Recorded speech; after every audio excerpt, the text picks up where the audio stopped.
It is now 7 p.m. I would like to call the Monday, March 22nd, 2021 Common Council meeting to order. Clerk Jones, I believe that you would like to make some comments regarding the link for this meeting and other expectations. Can everyone hear me? Unmuted. Can everyone hear me now?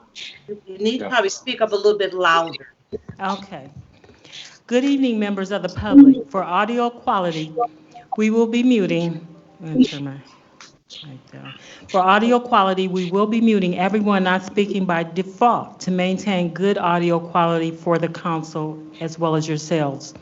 If you would like to speak during the meeting on a specific agenda item, please submit your request in the chat. Directions to do so are located in the chat. We ask that you provide your full name and address as those are required for all speakers at in-person council meetings. If you would like to be called on during the meeting to provide public input, please insert your name and your address into the chat and the topic you want to talk on, and you will be called on during the relevant time for public input. You will then be given 5 minutes to speak.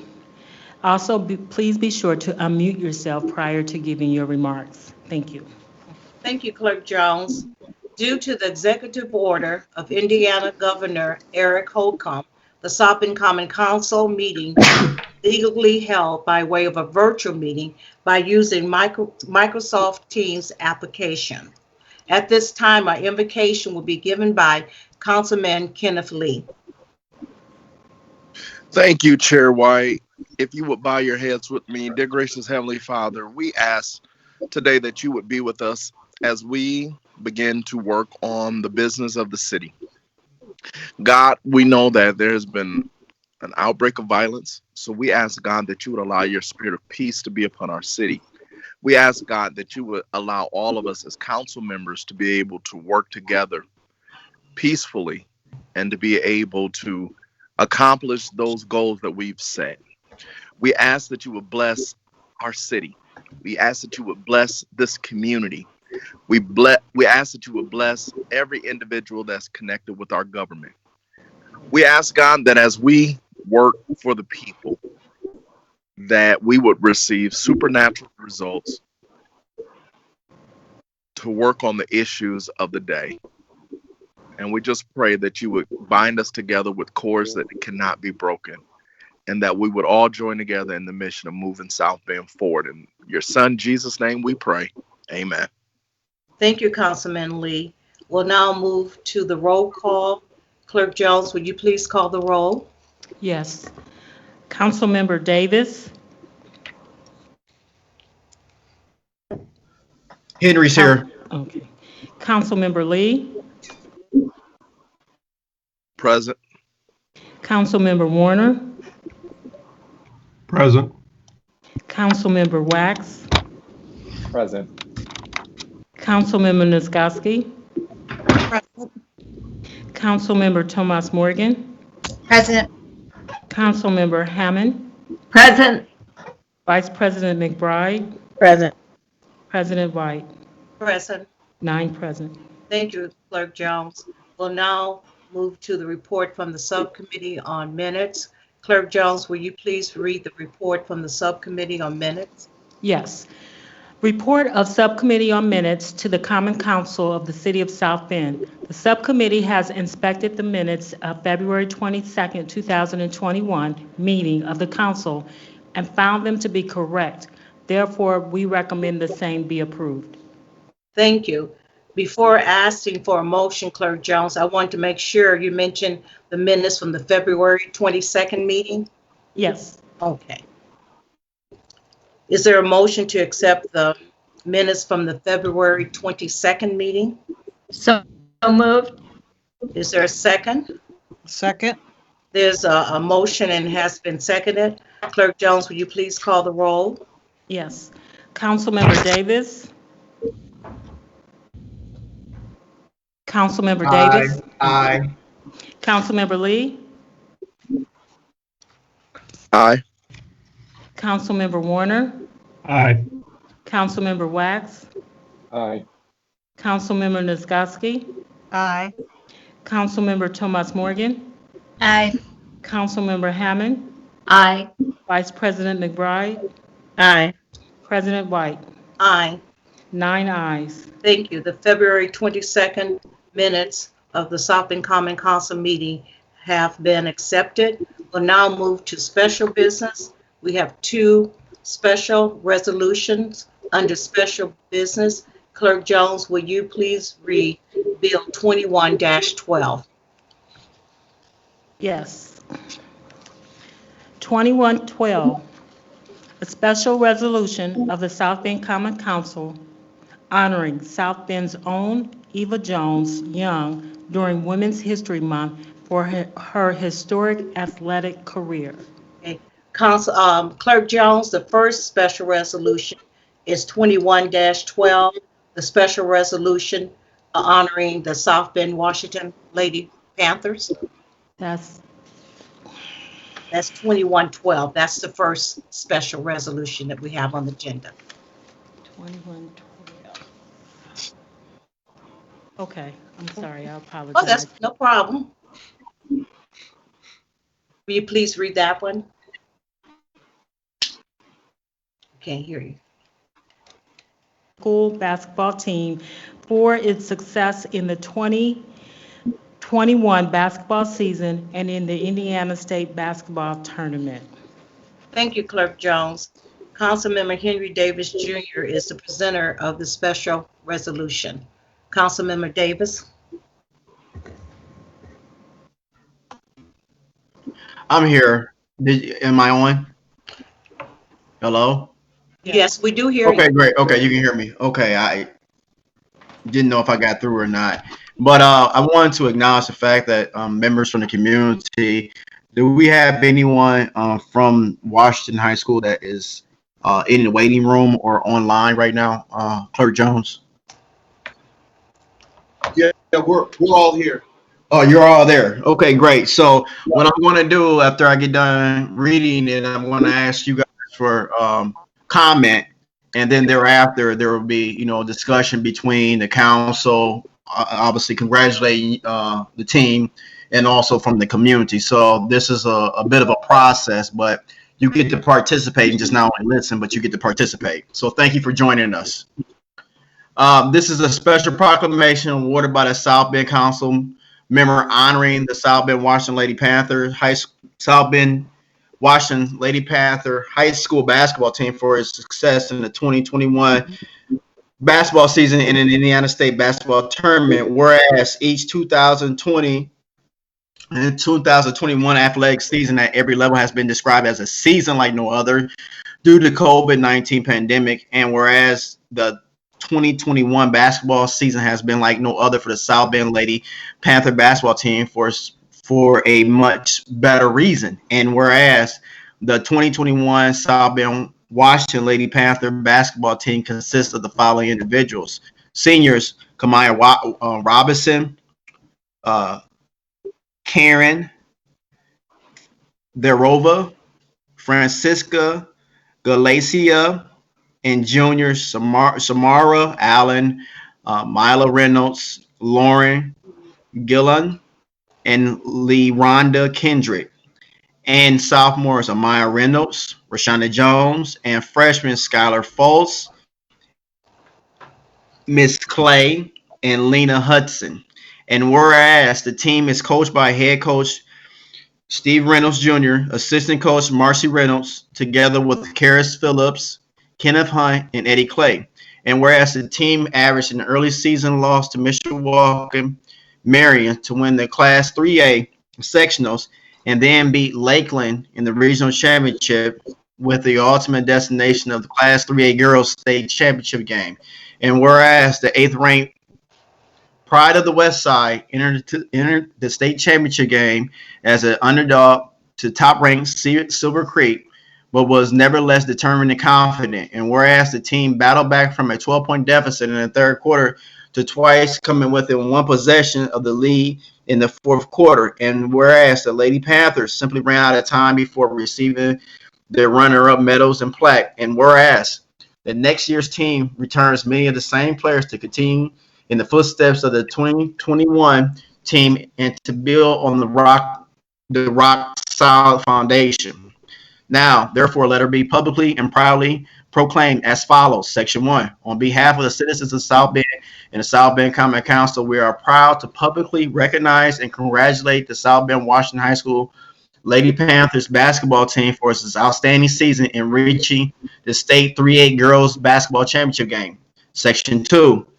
We wish to honor each and every one of these young women as great athletes they are and wish them all continued success in the remainder of their educational years, and be it as high school or college level, both on the court and off, and in the future careers where they will continue to do great things throughout their entire lives, motivated by experiences and successes they've had this season. Signed and approved on this day in March 2021 in the city of South Bend, County of St. Joseph, in the state of Indiana. I would like to publicly, again, acknowledge and commend Washington High School, the athletic program, the coaches, the players, and everyone who had a hand in ensuring that this was going to be a successful run as it was. And thank you so much for making our day here in South Bend worthwhile from your athletic prowess. Thank you so much for your continued success. Thank you, thank you, thank you. Principal Sims, are you on right now? I am, yes. You are more than welcome to deliver comments right now, sir. Well, we want to say, first of all, to the council, thank you all for this tremendous honor in recognizing these phenomenal young women. Mr. Sims, as you continue, could you please state your name and your address? I'm sorry. Anyone else that will be speaking, just share your name and the address for our record. Sure, thank you. My apologies. Thank you as well, no problem. I am Thomas Sims. My address is 53005 Fernwood Drive, South Bend, Indiana.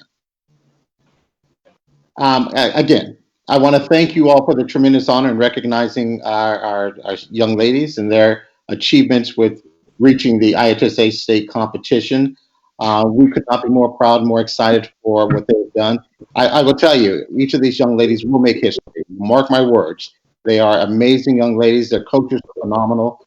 And we just want to say thank you all for this time that you've put aside to recognize Washington High School and the achievements of these young ladies. So on behalf of Washington's administration, we want to say thank you, and we sincerely appreciate it. Mr. Reynolds, I believe your team is there. Yes, sir. Do you want to state your name and any comments? Yep. This is Coach Steve Reynolds. We are all at 4747 West Washington Avenue. We just want to say thank you to the South Bend Common Council for this recognition for all that you've been doing for the city, and so we don't take this lightly. What we have done has been not only for Washington but for the city, and to be recognized for that is a huge deal for us. So as we continue to go on the school year, we have two young ladies who will be going on to. Our two seniors will be able to go on to play college basketball, continue to dream in doing that. And we expect everyone else to return just doing well in grades, doing well on the court, and so that we can continue to do things like this. So, again, thank you. We really appreciate it from the bottom of our hearts.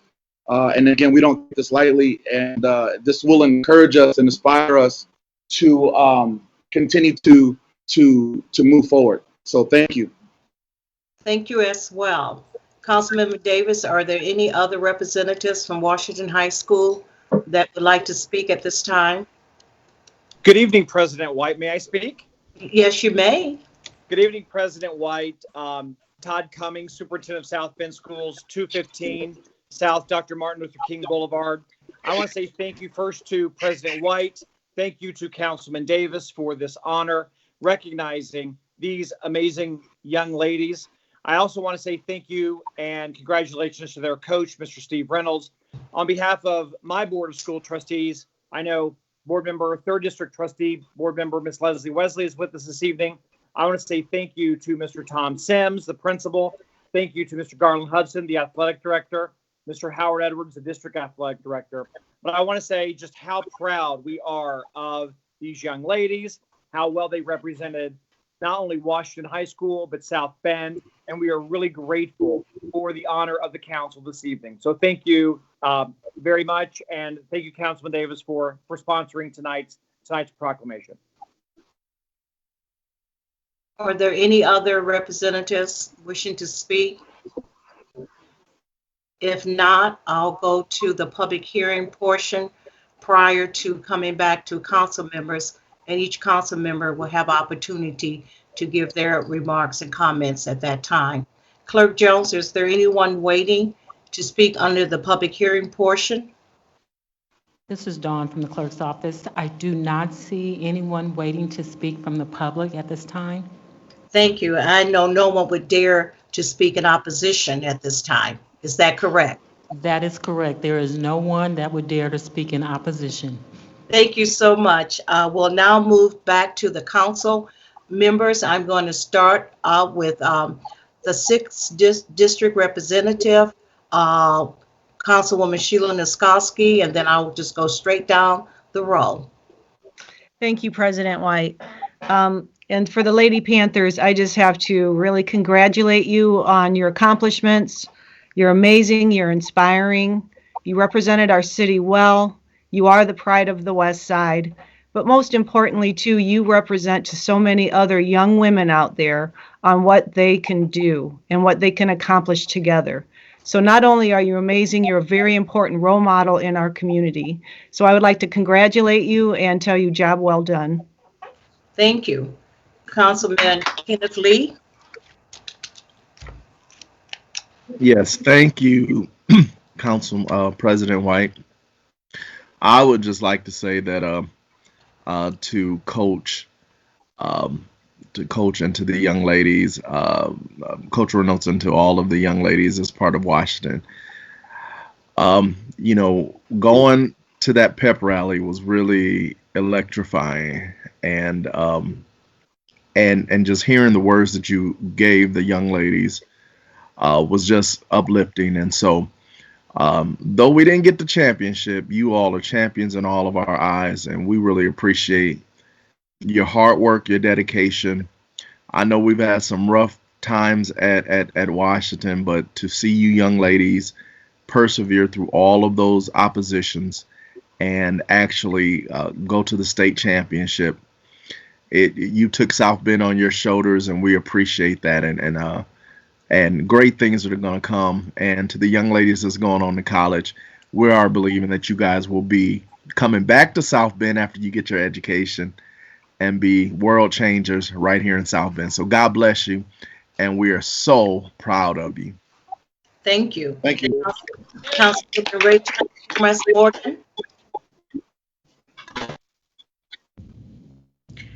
Thank you, President White. I just want to add my congratulations to my fellow council members and congratulate you all, Lady Panthers. You are a beacon in our community, and we're counting on you to lead our community and our world to a brighter, more peaceful place. Thank you. Thank you.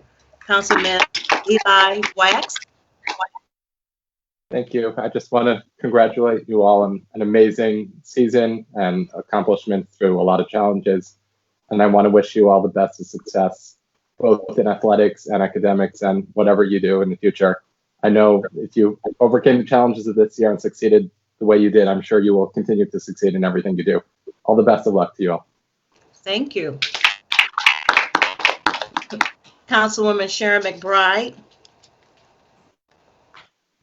Thank you. Just want to say congratulations to all of you, young ladies. A wonderful job, and a special thank you to the coaching staff and to your lovely wife. I know that you guys are doing more than just coaching.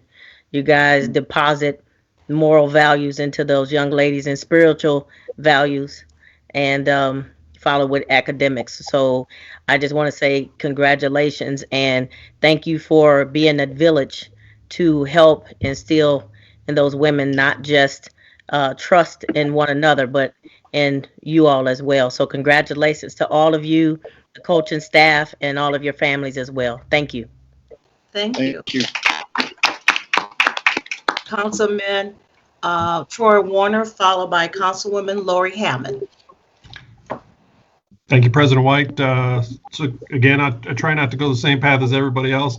I'm going to congratulate your parents and send a shout out to them. I've got a daughter who's a college athlete. I spent a ton of time taking her to practice and picking her up at practice and dropping her off at 5:30 in the morning and picking her up at 8 at night. And so congratulations to you girls, and I give a shout out and a huge round of applause to your parents for their commitment and dedication to you, and way to go. Thank you. Councilwoman Lori Hammond. Ladies, we are all very proud of you. We're excited for the things that lie ahead, and we have such strong hope that will return to South Bend and help us to grow this city.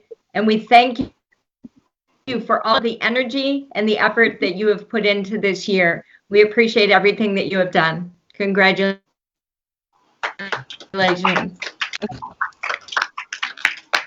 I would like to add my words of congratulations. It's so exciting to see each and every one of you. Not only are you talented athletically, but you are an outstanding academic set of young ladies. And sometimes we lose that.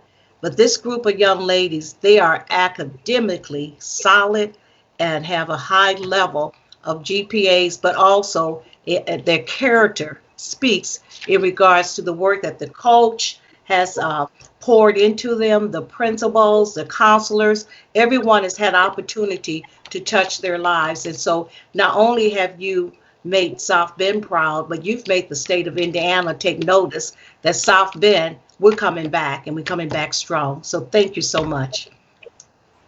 At this time, I would like to entertain a motion to accept the special resolution. President White? Yes. Okay. Councilmember Lee had his hand up. Okay. And then I think I saw Councilmember Henry Davis. Councilmember Lee? I forgot to mention this. I used to go to the cafeteria with GVI with the students at Washington. And is Mila, let me see your hand. Where you at? You might be great on the basketball court, but I used to smash them in Connect Four and Card Shark. So I just wanted to throw that out there. Get better. Thank you. Councilman Henry Davis, you see your hand up? Yeah, you did. I was just going to say that I am even more proud that there is a standard here on this West Side as it relates to academic achievement and also athletic prowess. The standard is greatness, and it has been set. This is not my first time congratulating publicly a Washington High School girls basketball team. As a matter of fact, the first four was with the team that Skylar Diggins and so many others were on. I think Karis is part of the team as well. I don't think, but I do know that. But what I want to say out loud publicly, we are great on this West Side. We're not anyone's charity case. We're not anyone's problem. We're not any of the things that, could be caused to a negative discussion. We are great. We are beyond belief and measure. And I want to, like I said, commend the school, the teachers, the administration, the coaches, the children, their parents, everyone that has participated in developing the standard that we are graded upon now. And the standard is greatness. So again, congratulations. And I look forward to next season you bringing home the championship, because I know it's what's going to happen. Congratulations. Thank you. Thank you as well. At this time, we would like to entertain a motion from the council to accept the special resolution 21-12. So moved. Is there a second? A second. There's a motion and it has been seconded. Clerk Jones, will you please call the roll? Yes. Councilmember Lee, Aye. Councilmember Warner, Aye. Aye. Councilmember Wax, Aye. Councilmember Nisgowsky, Aye. Councilmember Tomas Morgan, Aye. Councilmember Hammond, Aye. Vice President McBride, Aye. Councilmember Davis, Yes, and I have y'all back. Aye. President White, Aye. 9 ayes. Thank you so much. The special resolution has passed with a vote of 9-0, and thank you for joining us, and feel free to stay on the meeting tonight as well. Thank you so much, okay? I'm now going to ask Clerk Jones to read Special Resolution 21-13.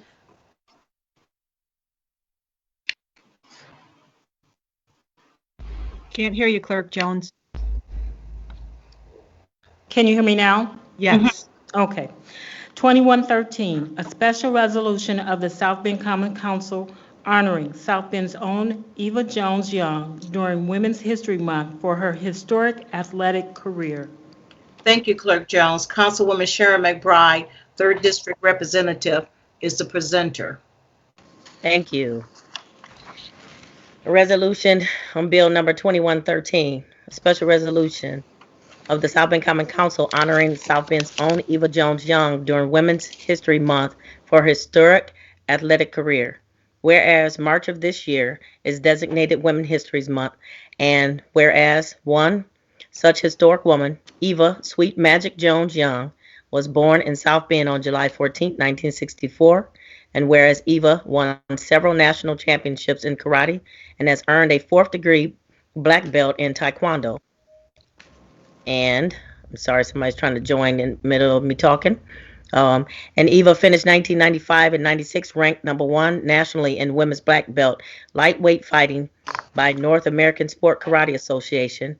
And whereas Eva had a 2-0 record in a short-lived kickboxing career before following in her 2 brothers' footsteps to become a professional boxer in 1996 after only 2 weeks in the boxing gym. And whereas Eva competed in venues throughout the United States and in the Virgin Islands before temporarily retiring in 2000 with a 13-3-1 record with 5 knockouts in her credit. And whereas Eva returned to the competitive ring in 2008 before finally retiring from competing competitive boxing a year later with a 15-4-1 record. And whereas during her career, Eva won 12 martial arts world championships and became the first woman ever to win 3 world boxing championships before being inducted into the Indiana Boxing Hall of Fame in 2019. And whereas Eva's 18-year career in martial arts also included teaching martial arts and coaching young boxers at the St. James Boxing Club. And whereas Eva has also been a positive influence and role model while raising her daughter, Eva Marie. And whereas Eva currently is a local small business owner of Clean America Building Services and champion pressure water and window cleaning. And whereas Eva and her husband, Richard, also enjoy managing a local hobby farm where they raise beefalo, chickens, and dogs. And whereas Eva is now retired from enjoying her life as a mother and grandmother. Now, therefore, be it publicly and proudly resolved as follows. Section 1. On behalf of the citizens of South Bend and the South Bend Common Council, we are proud to publicly recognize and congratulate a truly historic woman from South Bend who has not only conquered the athletic world, but also excelled as a business owner and a mother and grandmother. Section 2. You can lift it up some more. Thank you so much. Eva is an exceptional role model for young women and is justifiably honored during Women's History Month. Signed and approved this 22nd day of March 2021 in the city of South Bend, county of St. Joe, and state of Indiana. I would like to welcome Miss Eva Young. She is on the Zoom.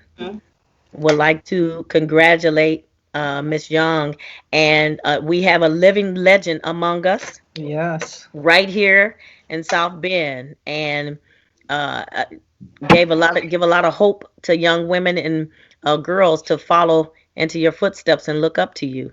And it is a talent and unnoticed that we are proud today to honor you. Well deserved and a long time coming. And we want to say thank you for your service. Thank you for being a role model. Thank you for being a farmer. And thank you for all that you have done to instill the qualities of life for South Bend and being a crucial part of our community. So at this time, I'll give you an opportunity if you can state your name and address for the record. Well, hello, everybody. I sure appreciate you guys. My name is Eva Jones Young. My address is 2130 Pine Road, Plymouth, Indiana. And I'm just so happy to even be here amongst you guys this evening. I truly appreciate it. And I'm honored. Well, we want you to just speak briefly a little bit about, I know we just read your bio, but some of the things that you have done have been amazing work. And I know that you have had a boxing gym. Is that gym still open, or are you still working actively? Well, we're not open right now. We closed down in February of 2020. We had over 75 kids in the gym at the time, and me and my husband Larry Young, we run the St. James Boxing Club. We have not opened back up due to COVID because we just had too many kids, and we didn't want to put the kids at danger along with the parents. And so, yes, we have not opened back up yet, and they are burning our phones up to get it reopened.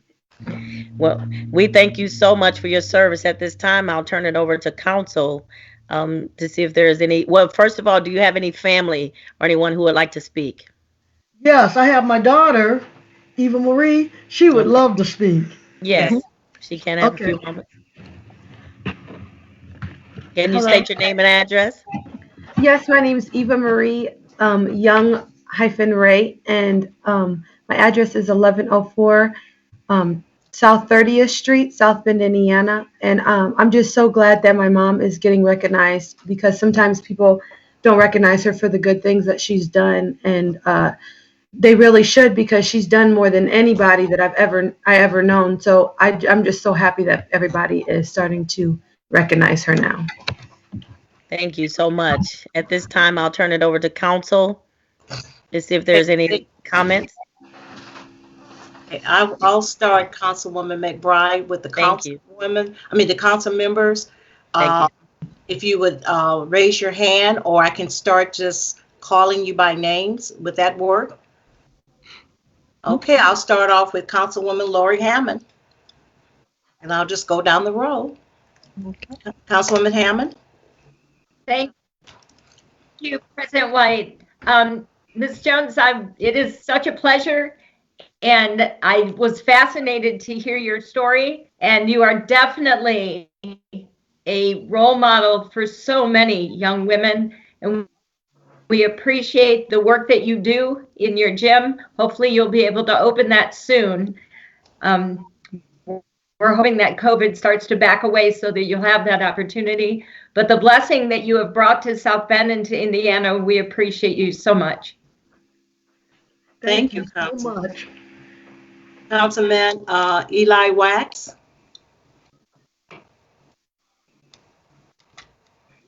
Can't hear you, Eli. Sorry about that. Okay. Thank you for joining us tonight, and I just wanted to thank you for coming, and it's really an honor to have you. And I just wanted to thank you for all that you do for our community, and wish you much success going forward. Thank you again. Thank you so much. Councilman Kenneth Lee, followed by Councilwoman Sheila Niskoski and Councilwoman Rachel Thomas Morgan, and then I'll circle back. Congratulations to Eva Jones Young. You probably don't even remember me, but I used to work at the hospital at Memorial Hospital. I do remember you. And they clean all of the glass mirrors, all the glass at Memorial Hospital, all the way up. And so not only is she, I used to call her the Chocolate Wonder Woman, but not only is she a great boxer, we would have discussions on how they would get up there and not be afraid to wash those windows. And she said it's good money, and a lot of people scared to do it. So, Lois Majors is a friend of yours, and Yes. she really was putting a lot of. She really was advocating that we honor you for the wonderful work that you do and you have done. And so we're so grateful and so honored to have you part of our community and part of our history. So I'm just so proud to sit Thank here you. today and for us to be able to honor you because you was just always fantastic and phenomenal woman that I'm so proud. So thank you, and I'm praying God's blessing on everything that you do. God bless you. You too. Thank Thank you. you so much, and I do remember you. Thank you. Councilwoman Niskoski, followed by Councilwoman Rachel Thomas Morgan. Thank you, President White. Eva Jones Young, I have to say, listening to your accomplishments that you have, I am honored to be sitting here in your presence. It's just amazing to me to think that you have met all of those accomplishments, championships. I mean, to me, as another woman, I find it amazing, especially in that sport, that you conquered it, and you truly did. So for me, it's an honor being here and being able to meet you. And thank you for continuing to be in our community, to inspire the young people our community, to help give them guidance as they move forward into their life, to become hopefully as productive as you have. But I don't know if that's possible because you have quite a list of accomplishments. But I certainly hope that they all strive to be the person that you are, because your accomplishments are just amazing to me. So thank you so much. Thank you. And this is very well deserved. Thank you. Thank you so much. You're very welcome. Councilwoman Rachel Thomas Morgan. Thank you, President White. Ms. Jones Young, I was tired listening to all that you've done in your life, that long list of accomplishments that Councilwoman McBride read off. I think I've known some super moms and super grandmas in my life, but I think you top that. Thank you for Thank you. all that you are in our community, for the legacy that you are in our community, and many blessings to you in the years ahead. Thank you. I appreciate it. Thank you so much. We'll go to Councilman Troy Warner, followed by Councilman Henry Davis Jr. Thank you, President White. Congratulations. I'm very proud of you. South Bend is proud of you. You know, I think this goes to show that everybody in the city has some kind of story. And unless you sit down and actually listen, you don't know where people have been and what they've been through and all the things that they've done in life. It's amazing. Congratulations. And it was great to see the pride in your daughter. That's made my night, made my week. Thank you. Thank you so much. Thank you. Councilman Henry Davis. It's kind of hard following and being the last one to say something or the last few to say anything. So I'm not going to repeat much of what people have said because I'll be saying the same thing. What I am going to say is thank you. Congratulations. We honor you. We appreciate you. Thank you. Thank you. Thank you all so much. And thank you as well. We'll now move to our public hearing portion. Clerk Jones, is there anyone waiting to speak in support of the special resolution 21-13? I don't see anyone from the public waiting to speak in support of this resolution. Is there anyone waiting to speak in opposition? I don't see anyone from the public waiting to speak in opposition of this resolution. The public hearing portion is now closed. I would just like to add my words of congratulations, and it's indeed an honor to have met this outstanding woman. And we will be recognizing her as well this coming Thursday. So I look forward to really learning more about you, Mrs. Jones, and wish you the very best and keep up the good work. Thank you. I appreciate you guys so much. It is such an honor. I appreciate you. Thank We you so appreciate you much. too, okay? Okay. Thank you so much. I would entertain a motion to accept the special resolution So moved. 21-13. We have a motion. Is there a second? Second. We have a motion. It's been seconded. Clerk Jones, would you please call the roll? Yes. Councilmember Warner, Aye. Councilmember Wax, Aye. Councilmember Nisgowsky, Aye. Councilmember Tomas Morgan, Aye. Councilmember Hammond, Aye.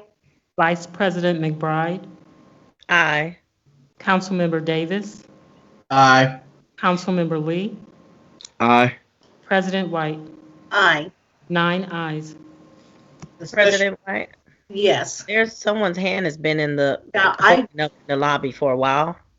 okay, she may be for the upcoming bill. Okay, because it's been up for a No, while. I was actually wanted to say hi to Eva. I had purchased a puppy from her. Okay. So, I'm sorry, because I asked if anybody was. oh, okay, I'm sorry. There's no problem. That's. I just That's wanted all to tell you about how incredible she is as a woman. Okay, thank you so much. We appreciate that. Thank Thank you. you, Sorry. Councilwoman McBride. Before going into, we have no reports from city officers, and before resolving into the committee of the whole, Councilwoman Rachel Thomas Morgan, you had made mention that you wanted to make some comments. Do you want to make those under new business? Or now? That would be fine. I can make it under new business. Okay. Thank you, President Thank White. you. Thank you. Okay. I will now entertain a motion to resolve into the committee of the whole. So moved. Is there a second? We have a motion that's been seconded. Clerk Jones, will you please call the roll? Yes. Councilmember Wax, Aye. Councilmember Nisgowsky, Aye. Councilmember Tomas Morgan, Aye. Councilmember Hammond, Aye. Vice President McBride, Aye. Councilmember Davis, Aye. Councilmember Lee, Aye. Councilmember Warner, Aye. President White, Aye. 9 ayes. Thank you. The Committee of the Whole is now in session. This is the portion, This is a portion of the council's meeting where bills are given a second reading and public hearing. I wish to share with you that the bills that have been given a second reading and public hearing have been given a first reading and set for committee meeting and public hearing prior to this evening's meeting. In addition, you will hear from the chairperson of the committee where the bill was discussed and the results of their discussion. If the proposed ordinance is a zoning ordinance, a report from a staff member will be given. In all other situations, the formal presentation on the proposed ordinance will immediately follow the committee report. The formal presentation shall be untimed. Our first bill is Bill number 7721. Clerk Jones, will you please give Bill 7721 a second reading? Yes. 7721, public hearing on an alley vacation, north-south alley between North Meade Street and Eclipse Place, running north of Westmore Street to east-west alley. Thank you, Clerk Jones. There is a committee report. This was heard in the Public Works and Property Vacation Committee, and it was sent out of the committee with a favorable recommendation. Is the petitioner present? If you are, I ask that you state your name and address for the record and share with us the key points of the bill that is before us. Hi, yes, my name is Amy Frantum, and my address is 2629 Westmore Street, South Bend, Indiana, 46628. And the reason why I was vacating the alley was due to safety for my two children, due to both entry doors facing the alley that is with 3 feet from the door. Both entry doors. Okay. Do you have any further comments you would like to make? I'm just hoping that this will, everybody will approve it, and I'm thankful for this because it will be the longevity of the safety for the kids. And I appreciate everybody for your time. And thank you. Okay, well, thank you very much. We're going to move to our council members. Council members, do you have any questions for the petitioner?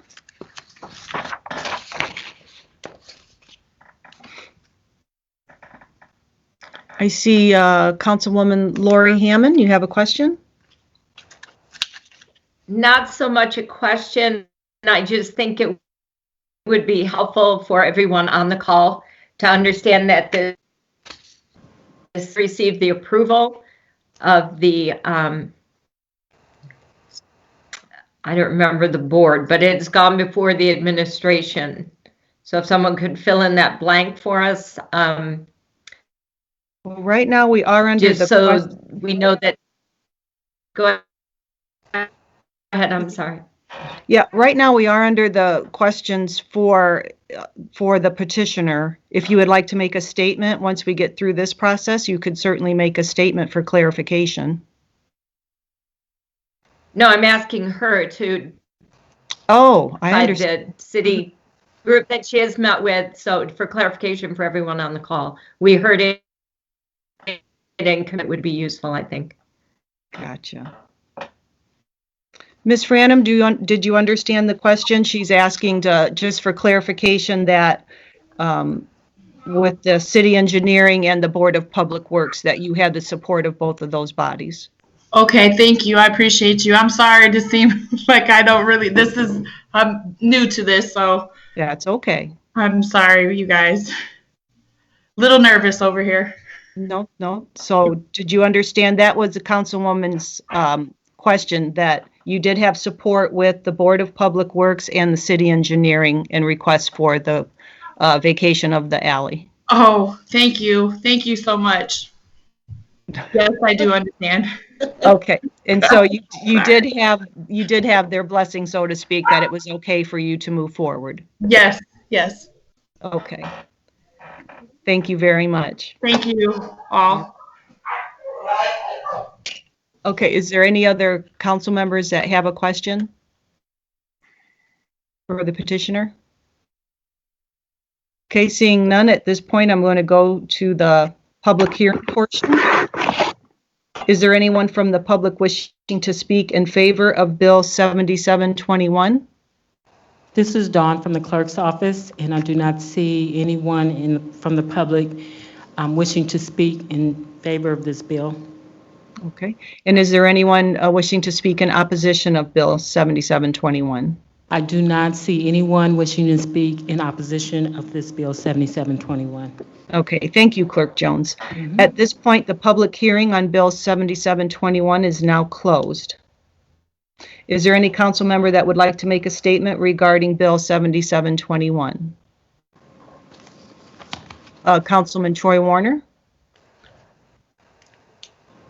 Thank you, Chair. I just wanted to thank Ms. Frampton. She had nothing to apologize to the council about, and just confirm that with her materials, there was a letter of support and a favorable recommendation from the Board of Public Works regarding this vacation.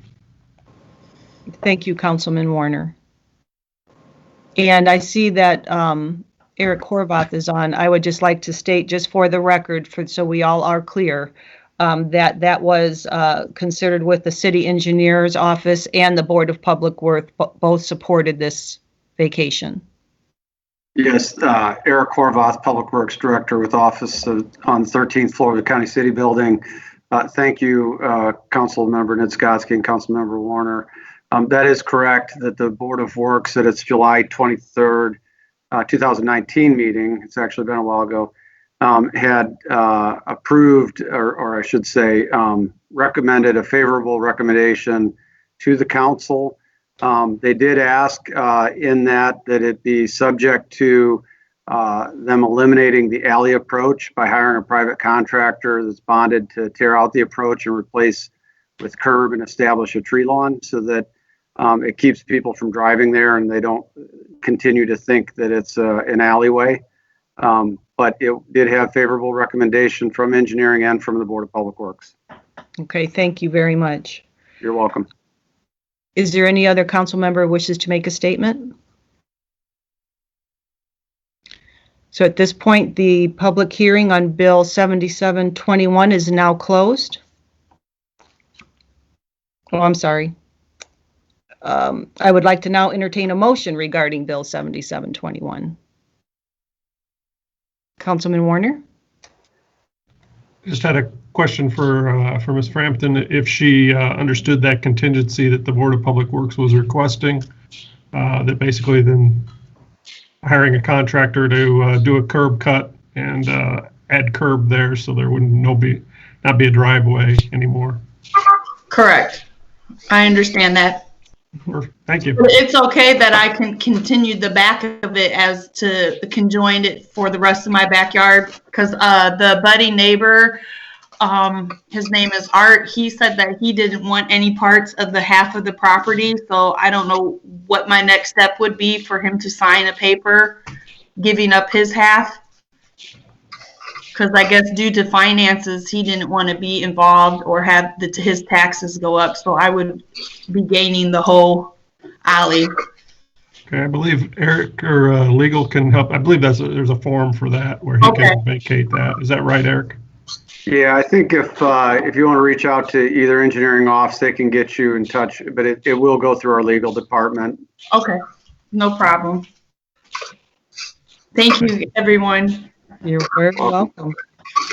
Okay, so at this point, I would make a motion. I know you opened it up for a motion and I went backwards, but I would make a motion to send this to the full council with a favorable recommendation with the contingencies that were mentioned by Mr. Horvath regarding the curb cut. As a second. okay, so there has been a motion made and it's been seconded. Clerk Jones, could you please call the roll regarding the motion on Bill 7721?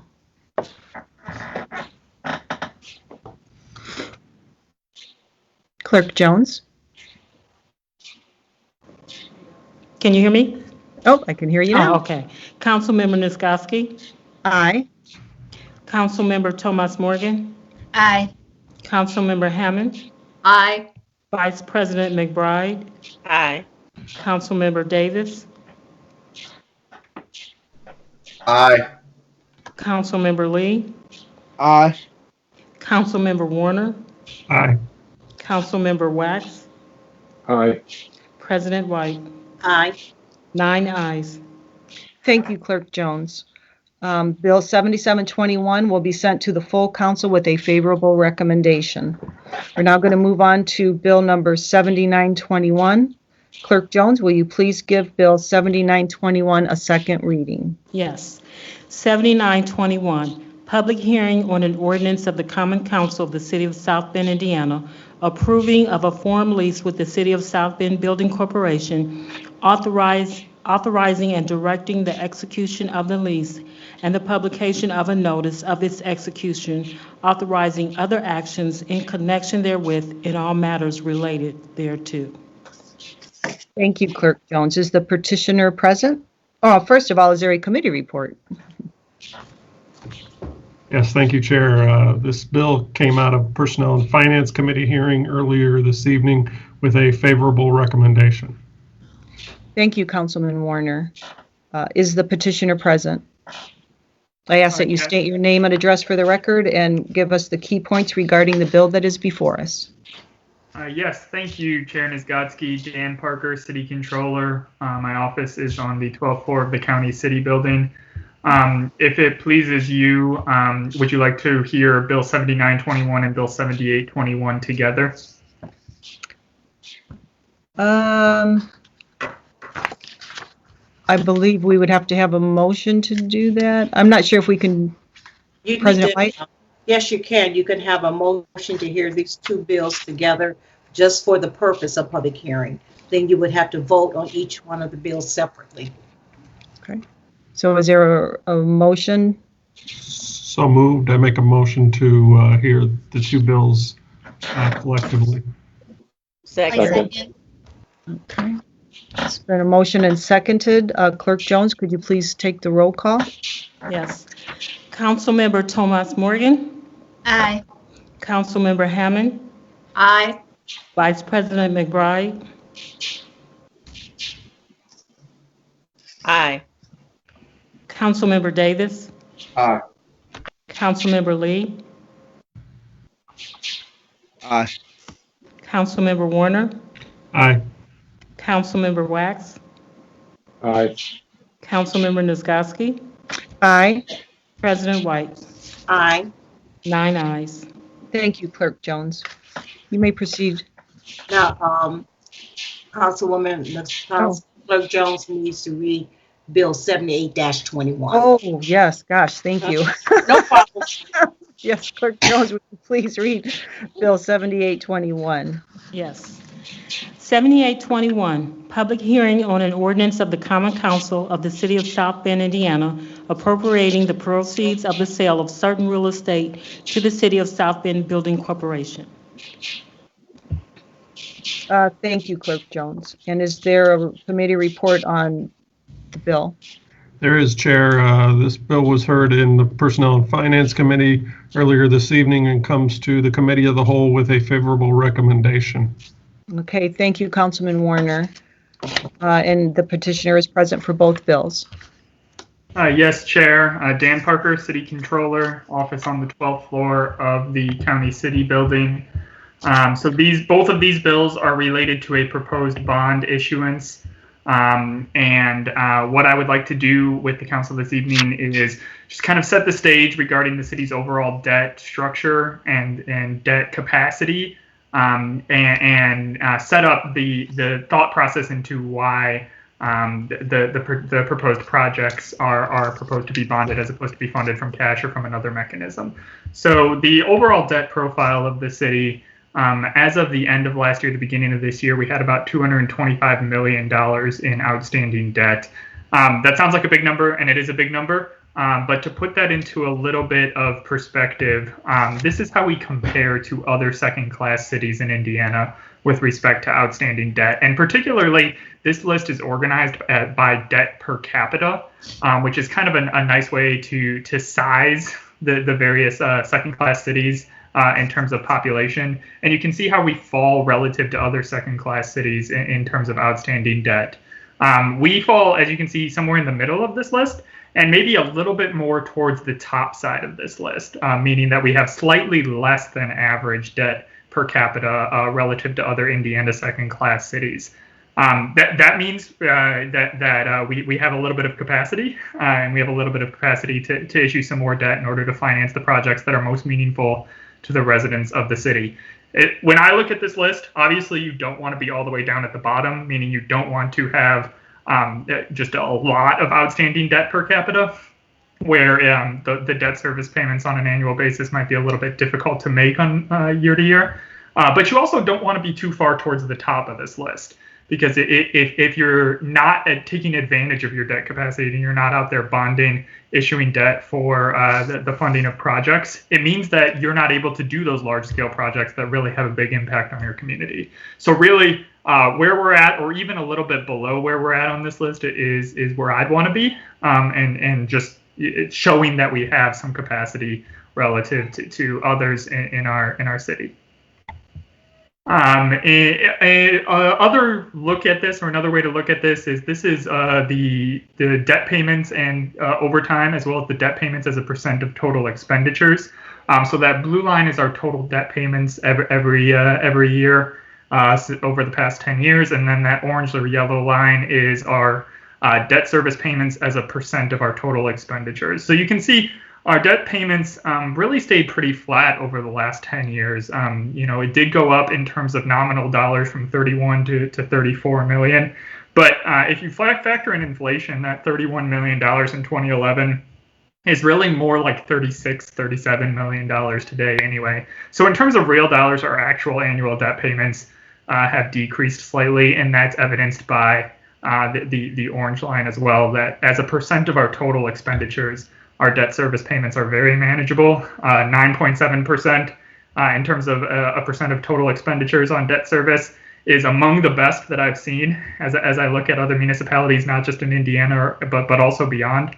We have a relatively low debt load, particularly when you compare us with some of the larger municipalities, and that means we have capacity to really issue some debt and do some of the large scale projects that are going to be impactful to our community. Which brings us to the proposed bonds that we'd like to get council's blessing to issue tonight. So last week at the Public Works Committee meeting, the committee heard Eric Horvath and Jatin Kane from the Department of Public Works talk through some of the projects that would be financed by these bonds.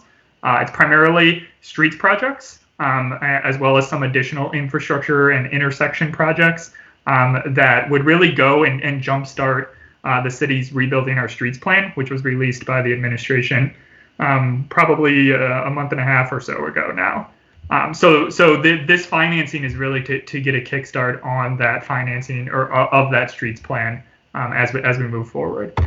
The proposed bond, these are the numbers as they stand today. The most important number on here is that second number of $8.6 million.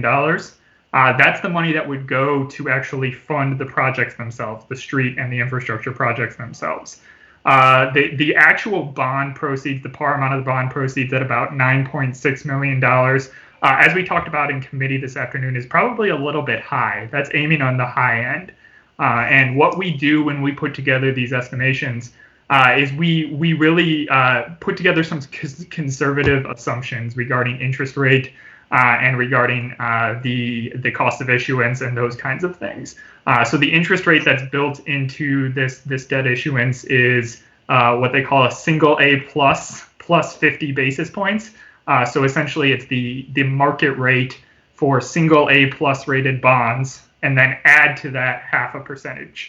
And given our current market, that came out to just over 3%.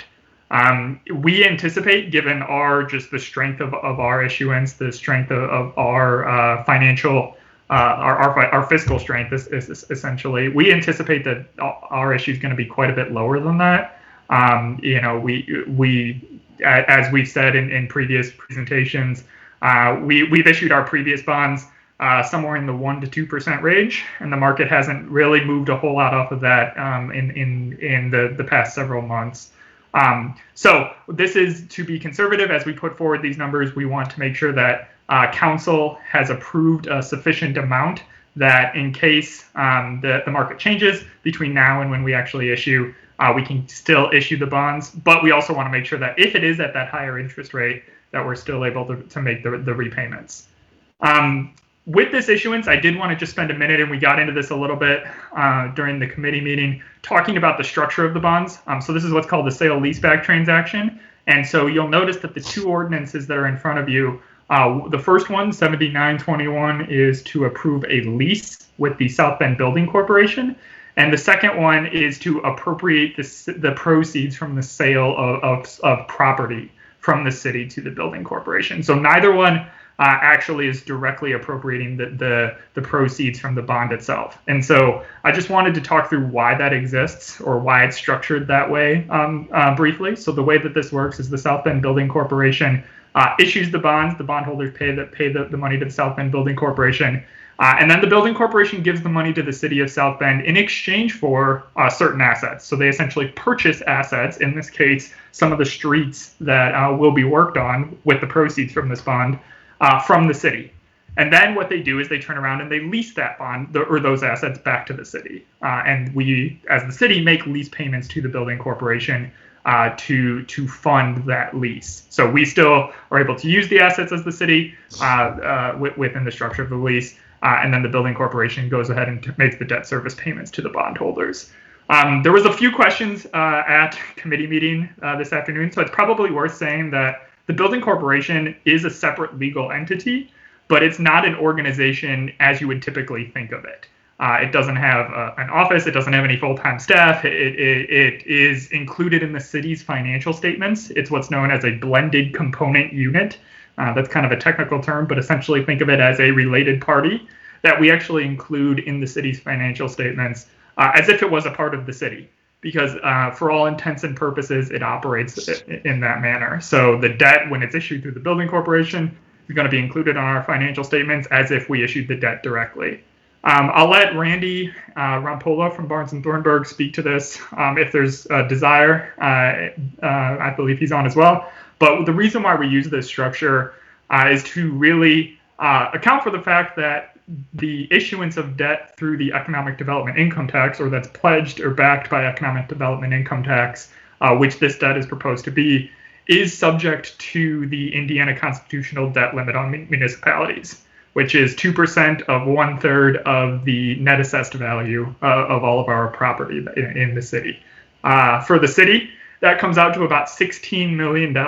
So you can imagine, especially given that first slide where we have $225 million in debt outstanding, that the $16 million isn't really relevant to our actual capacity to repay these bonds. And so we use structures like funding through the building corporation to really account for the fact that we can't issue directly backed by income tax at this point. This, although it is a little small and detailed, does give the full repayment schedule for the bond. So the bond is proposed to be a 15-year issue. And again, this is that single A plus rating plus 50 basis points, which comes out to about $780,000 a year in total debt service payments. As I said, the proposal is that this bond would be funded by economic development income tax funds.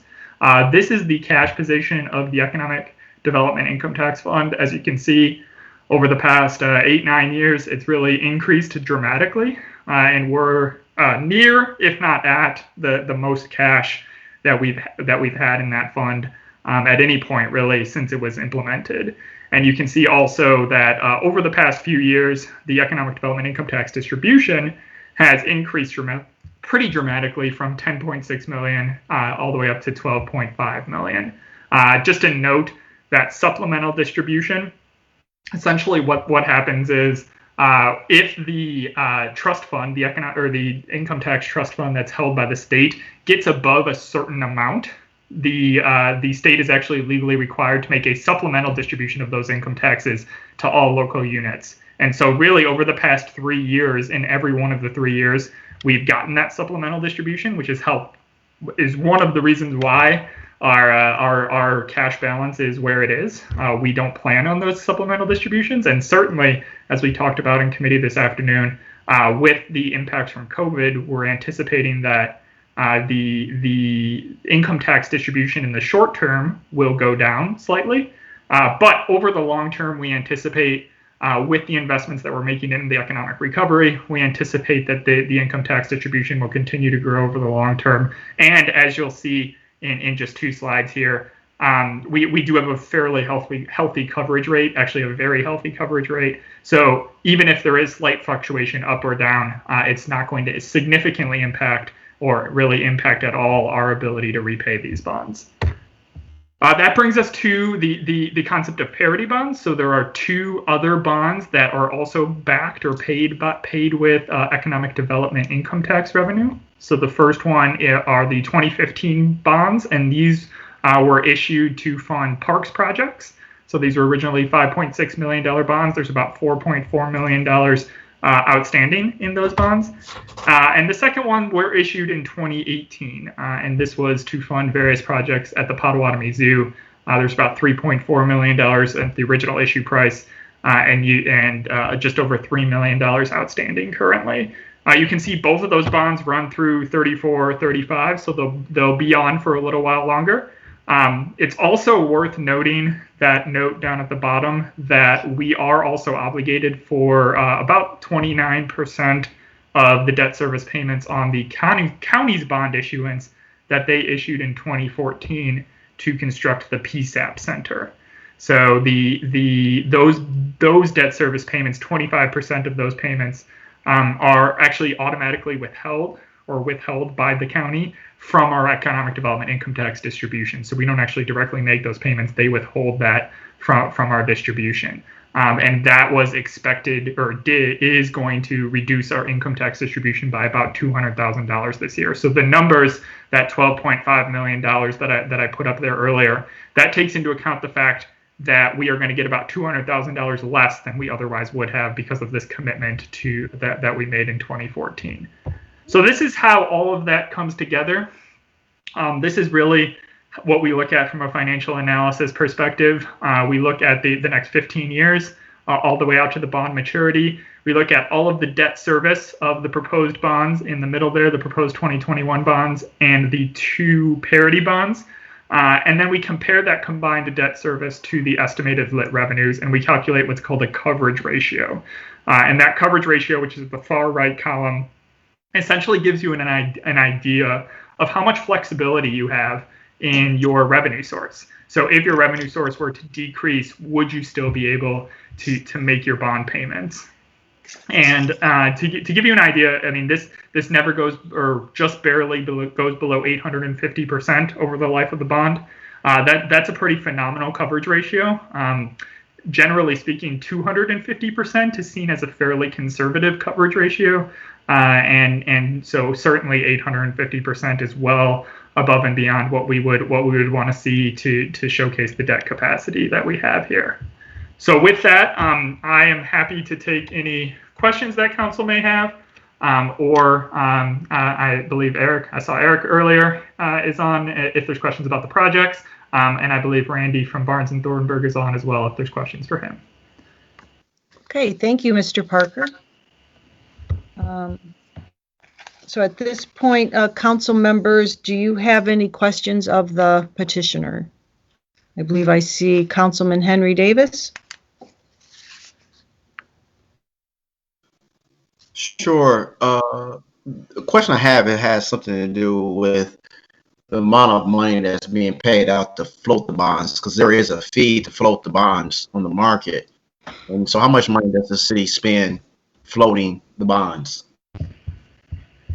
Good question, Councilmember Davis. So in general, we usually estimate about $200,000 in bond issuance costs. This particular issuance, the issuance costs themselves are going to be right around $175,000. In addition to that, we have what's called the underwriter's discount, which is essentially the fee that we pay to have a bond underwriter purchase our bonds and then resell those bonds to various investors. And that's anticipated to be about $80,000. So between those two, $90,000. So between those two, we're looking at about $265,000. The last question I have, it has something to do with the health, the healthiness of our financial wallet. Do we have enough capital to do this without floating bonds?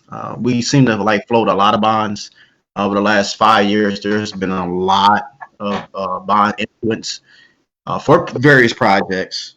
And so right now I'm just looking at, because these bills do come due, they do, and there are some coming due soon.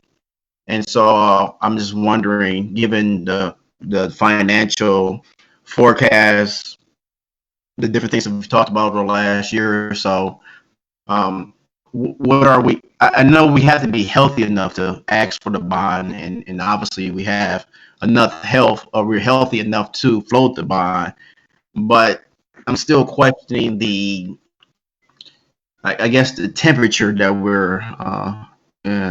we are feeling right now, and why are we continuing to float bonds and not spend money out of the TIF districts?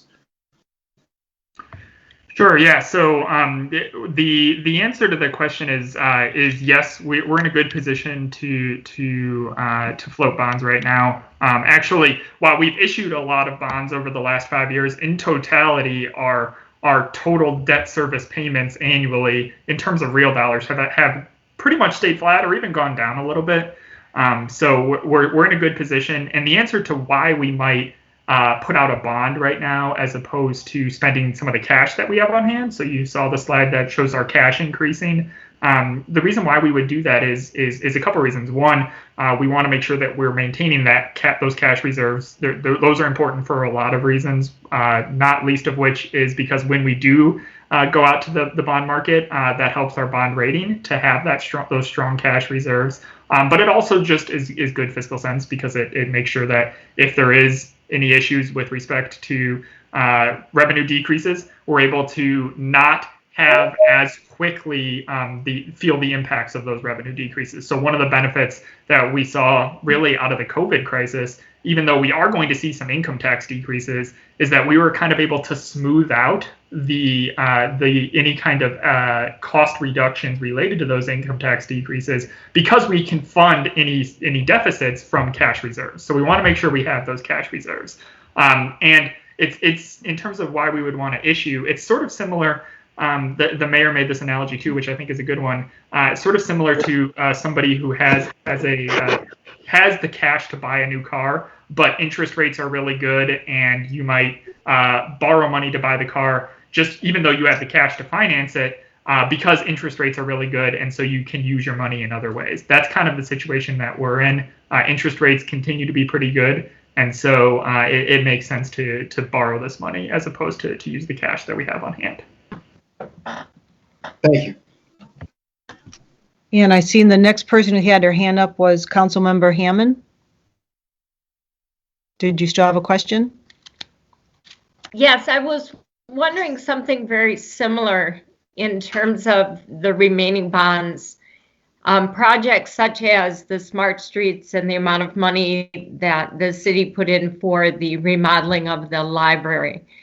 How far along are those payments, and how does that work into this? Sure, yeah. So, and I can get you the repayment schedules in full on both of those, or actually any of our debt schedules. But those are funded by different revenue sources. So the library bond was funded or is backed by TIF revenue. So that is being funded through TIF, whereas this is economic development income tax. The smart streets, I have to look back to see where that's funded from. I can't remember. Also a TIF bond. That's what I thought. I didn't want to say it and be wrong, but thank you, Eric. So those are TIF bonds. So it's just a different revenue source. And so they're sort of, to a certain extent, treated independently, but they both relate to that overall picture of total debt outstanding and total annual debt service payments as a percent of expenditures, which is a metric that we do track pretty closely. Thank you. Okay. Are there any other council members that have a question for Mr. Parker? Okay, seeing none, at this time we're going to go to the public hearing portion. Is there anyone from the public wishing to speak in favor of Bill 7821 or 7921? This is Dawn from the clerk's office, and I do not see anyone from the public wishing to speak in favor of this bill. Thank you, Clerk Jones. Is there anyone present wishing to speak in opposition of Bill 7821 or 7921? I do not see anyone from the public wishing to speak in opposition of these bills. Thank you, Clerk Jones. At this point, then, the public hearing on these bills are now closed. Council members, is there any council member that wishes to make a statement? Councilman Wax? Thank you. I thank you, Dan, and I appreciate your presentation, and I do understand the explanations you've given us why it does make sense to ask for a bond issuance despite having the ability to finance this project. I do just want to make a general statement that, especially as we have a bunch of issues coming down the pike, I do think that we need to make sure that the city, as they prepare their budget, we're focusing to make sure that we are able to actually finance the critical functions of the city that we need to do, and streets and other similar projects really need to be made a priority. And the idea cannot be that these are projects that we just borrow for while we spend general fund money on other things. And I know that's not what is happening here. I just think that's something that we should keep in mind going forward. Thank you. Thank you, Councilman Wax. Councilman Warner, you had a question for Mr. Parker? No question. I had a comment. Oh, I'm sorry, a comment. We are in the comment. That's okay. We've been talking about this bond now since November. The mayor has rolled out his streets plan. I'm excited to get that funding and get that going, and kind of agree with Councilman Wax. In 2019, we all knocked on a lot of doors, and one thing I heard at a vast majority of them, it was street, school, crime. You focus on those three key elements. Do we want to always have to take out debt to do that and get the streets? No, we don't want to. But I think we're at a point here where we can either take this debt and spend this money now, or we wait. These roads need fixed. The paving needs to be done. And in the long term, it costs us more if we hold it off and we wait and we do it later. I also think, given the pandemic, the governments are spending a lot of stimulus money. This will do just that. We're going to inject $8.5 million, $8.6 million into the local economy. Those are good jobs, into paving and streets projects.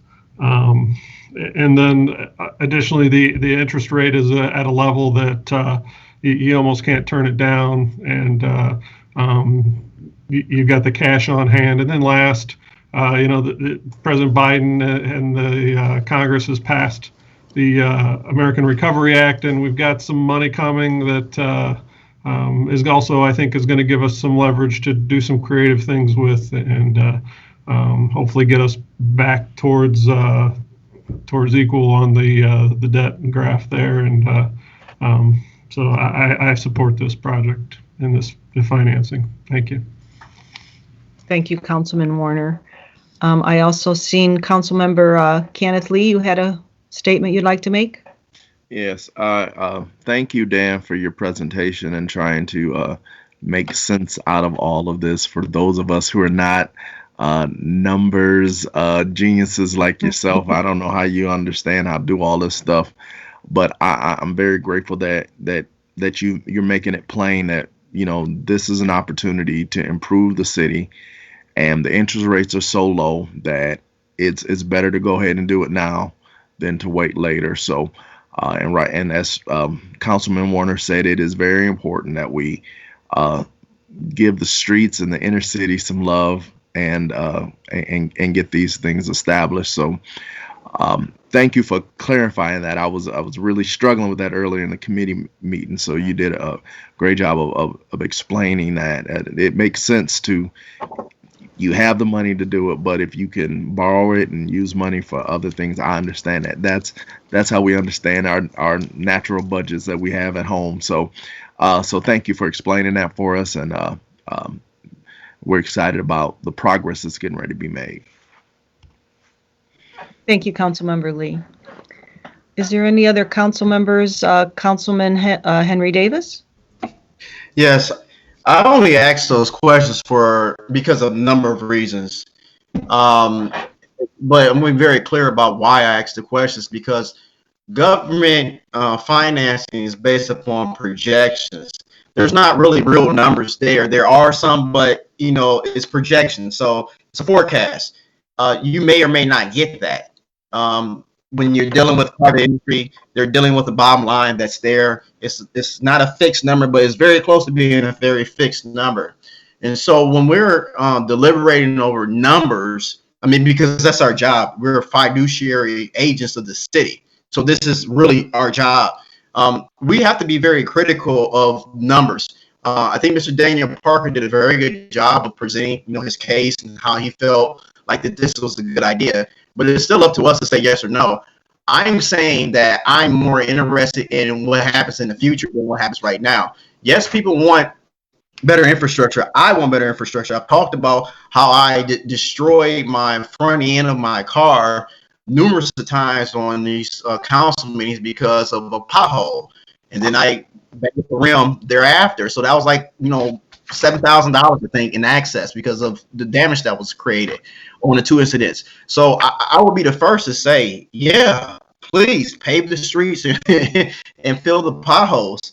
But what I don't want to do is create such an environment where we have borrowed so much cash, regardless if it was at a reduced rate or a high rate, that we still have to pay it back. It's not free money.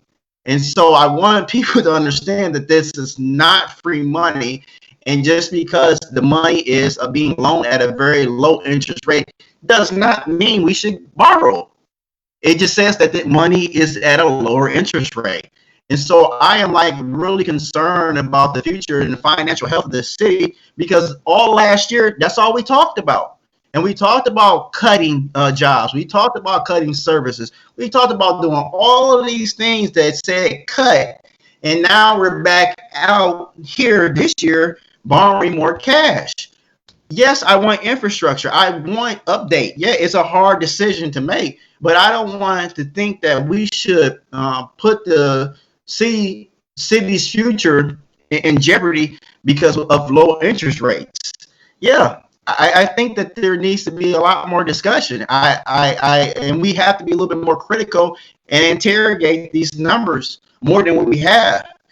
Daniel Parker is going to come in here with a great report because that's what his job is for the administration.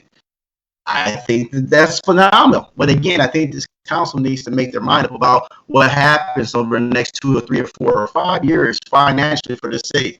Thank you. Thank you, Councilmember Davis. Is there any other council members that would like to make a statement regarding the 2 bills before us?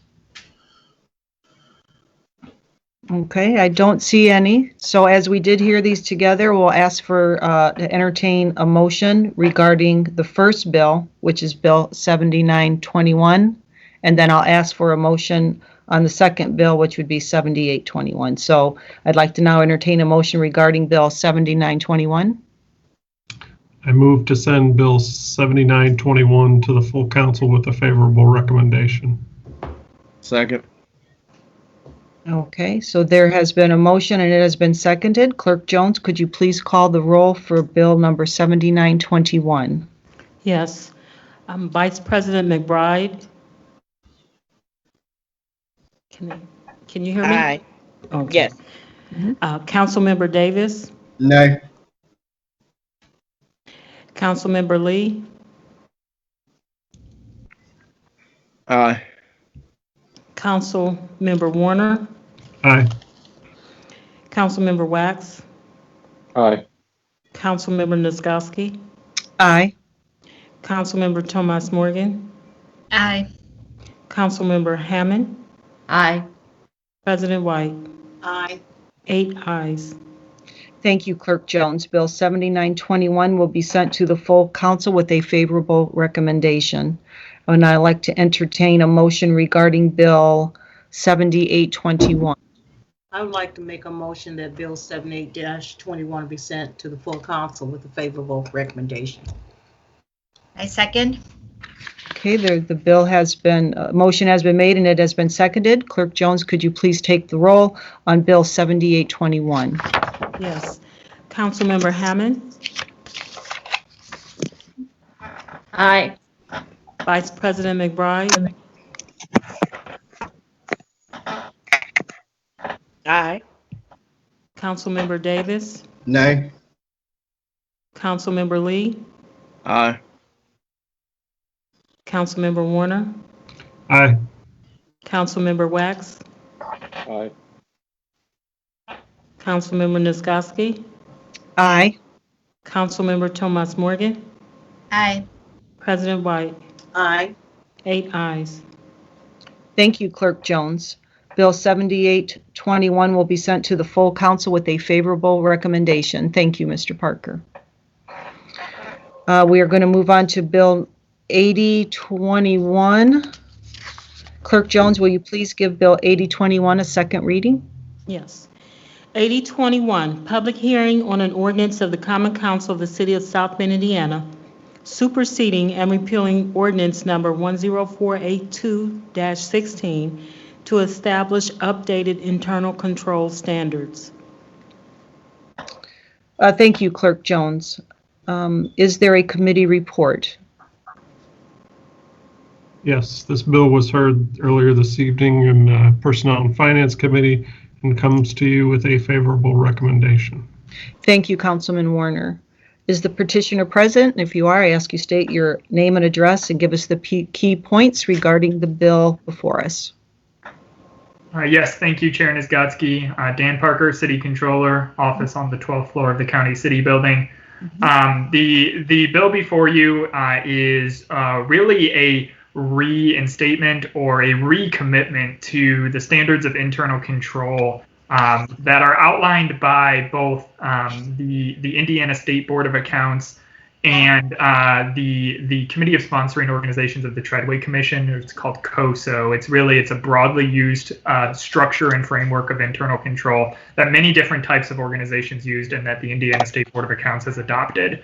The background or the history of this bill is that in 2016, the Indiana General Assembly adopted a law that required all local governments to establish internal control standards that were guidance per the guidance from the Indiana State Board of Accounts, and then to ensure that all individuals who had control or influence over public funds received training in those internal control standards. So in 2016, following the passage of that law, the Common Council did adopt the previous ordinance. The purpose of this ordinance is not to change those standards, because the standards have not really changed. The standards themselves are exactly the same. The purpose of this ordinance is twofold. One, as I said, to sort of recommit to these principles of internal control and making sure that our city's objectives are achieved, our operational objectives are achieved, our financial statements are present fairly the city's financial position, and that we stay in compliance with all government or with all laws and regulations. So it's really to recommit to the importance of those internal control standards, and then also to put the internal control policies that we have as a city within the context of the rest of the financial policies that we have. So the standards that are adopted, or that I hope will be adopted by council this evening, will then be translated into both policies and procedures that really are how those standards get implemented at the on-the-ground level. And those policies and procedures will be published on the Administration and Finance Resource site, which is an internal website that all city employees have access to, and where they go to find information about how to do their job. So if a city employee wants to know how to put in a purchase requisition to buy something on behalf of the city, they go to the Administration and Finance Resource site to figure out how to do that. And so this readopting this ordinance tonight really gives us the opportunity to integrate internal control and the standards set by council as the oversight body into everything that we do, and really have it be the foundation of that entire site. The other thing which I'll mention is that we are going to also use this as a springboard to, if council sees fit to adopt this ordinance this evening, we're going to use it as a springboard to re-up that internal control training. So the last time everybody in the city was trained on internal control was back in 2016. As new employees came into the city, we've tried to make sure that they receive that training as well. But we haven't really done an across the board, everybody get trained kind of thing since 2016. And so we really want to say, hey, our council, our fiscal body has recommitted to these standards. And so we want to make sure that as our city employees go about their day-to-day work, they recognize the importance of that. So that's really why we're coming back to you guys with this evening. But I'm happy to answer any questions on that.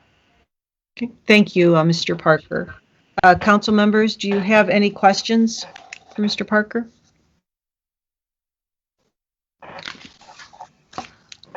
Any questions? Okay, then seeing none, at this time we're going to go to the public hearing portion. Is there anyone from the public wishing to speak in favor of Bill 8021?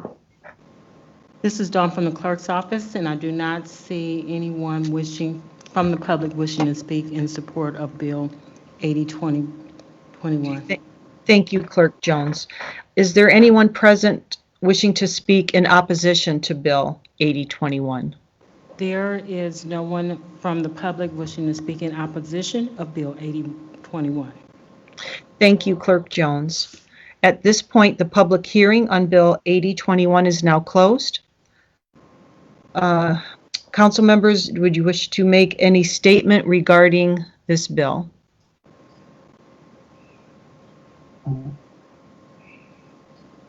I do not see anyone wishing to make a statement, so I will now entertain a motion regarding Bill 8021.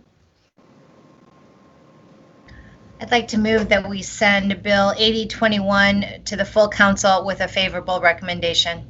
Second. Thank you. There's been a motion and the bill has been seconded. Clerk Jones, would you please call the roll? Yes. Councilmember Davis. Aye. Councilmember Lee. Aye. Councilmember Warner. Aye. Councilmember Wax. Aye. Councilmember Niezgodski. Aye. Councilmember Thomas Morgan. Aye. Councilmember Hammond. Aye. Vice President McBride. Aye. President White. Aye. 9 ayes. Thank you, Clerk Jones. Bill 8021 will be sent to the full council with a favorable recommendation. Thank you, Mr. Parker. Our next bill is Bill 8121. Clerk Jones, will you please give Bill 8121 a second reading? Yes. 8121, public hearing on an ordinance of the Common Council of the City of South Bend, Indiana, amending Chapter 18, Article 1, Section 18-15 of the South Bend Municipal Code to clarify sidewalk accessibility for persons with disabilities near sidewalk cafes. Thank you, Clerk Jones. Bill 8121 was heard in the Public Works and Property Vacation Committee, which I chair, and that was given a favorable recommendation to council. Is the petitioner present? If you are, I ask you state your name and address for the public and share with us the key points in reference to the bill before us. Good evening, Council. My name is Jatin Kane, Deputy Director of Public Works for the City of South Bend, offices on the 13th floor of the County City Building. I would like to present my screen and share a couple of slides to highlight the changes today.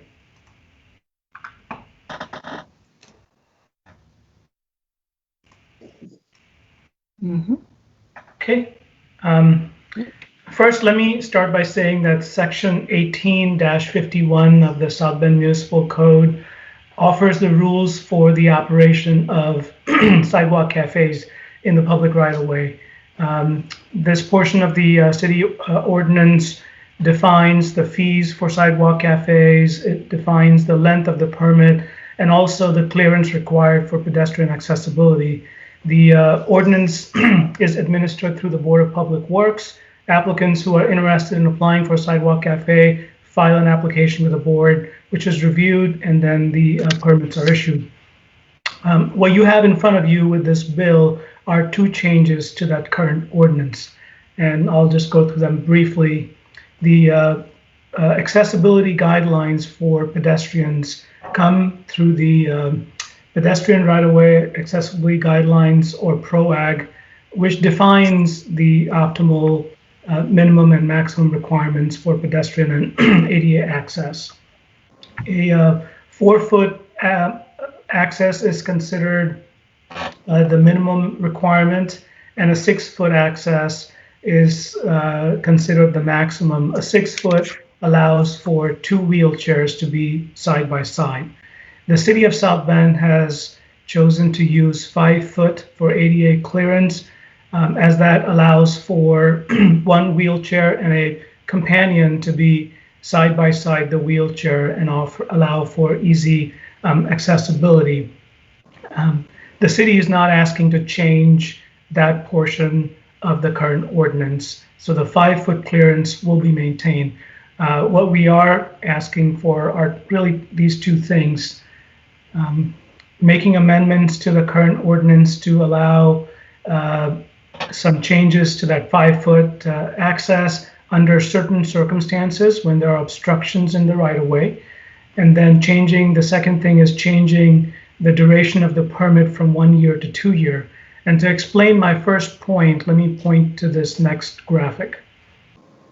If you can see the example of this sidewalk cafe in front of this business, you can see that the cafe has a fence around it, and you see the obstruction in the right-of-way, which is a street light.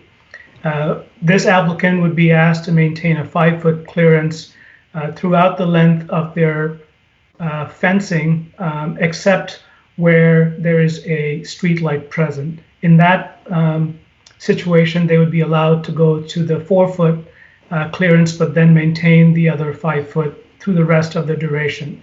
In the past, the current ordinance is written so that that 4-foot clearance must be 5 foot. So it must be 5 foot clear everywhere. And what that does is it minimizes the ability of a business to operate a sidewalk cafe if the sidewalk widths are limited. And in this example, would severely hinder the ability of this business to operate their cafe. So again, the clearance here is only in certain circumstances would this be offered, but the 5 foot clearance would remain in place. And that's the end of my presentation. Aladeen, who is our ADA coordinator, is also present, and we'd be happy to take any questions. Thank you, Mr. Kane. Council members, do you have any questions for the petitioner? Councilman Davis. Yes, I want to tell Jatin and everyone else from the team, thank you for speaking with me offline. But we were going back and forth, and there was other things going on in the background. So I want to ask this question out loud about the ACLU article in the newspaper today. Could you explain that a little bit further in depth for me? Councilman Davis, I have not had any conversations with ACLU, so I can't comment on what was stated in the newspaper. So you know nothing about what was stated? I did read the newspaper article, but that is the newspaper's opinion, and I'm presenting the facts to you of what we are proposing to change in the ordinance. Thank you. Are there any other council members that would like to ask a question?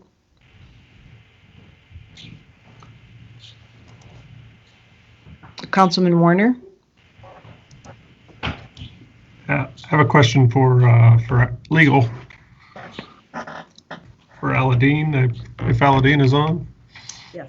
Aladeen, could you state your name and address for the record, please? Thank you. I'm Aladeen DeRose in the legal department of the city of South Bend. I'm also the ADA coordinator for the city. My office is on the 12th floor in the county city building. Thank you. Thank you.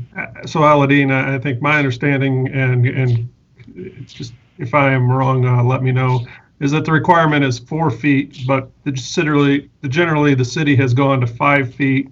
We're keeping that 5 feet except where there are extenuating circumstances which will be determined by city staff, and in which they would be allowed to go to 4 feet, which is the minimum ADA. Is that correct? That is all correct. It's a case-by-case study, and we will do our best to assure and accommodate those with disabilities. And even in that 4 feet, that still is legal ADA. It's absolutely legal ADA. It allows the passage of a wheelchair and allows passage with some space left. Thank you. Are there any other council members that have a question for the petitioner? Seeing none, at this time we're going to go to the public hearing portion. Is there anyone from the public wishing to speak in favor of Bill 8021? Clerk's office, and there's no one from the public wishing to speak in favor of this bill. Thank you, Clerk Jones. Is there anyone wishing to speak in opposition to Bill 8021? There is no one from the public wishing to speak in opposition of this bill. Thank you. 8021 or 8121? Oh, you got me. You're at, I believe it's 8121. 81. Yes, I'm sorry. Yes, it is 8121. I was on the wrong page. Thank you, Clerk Jones.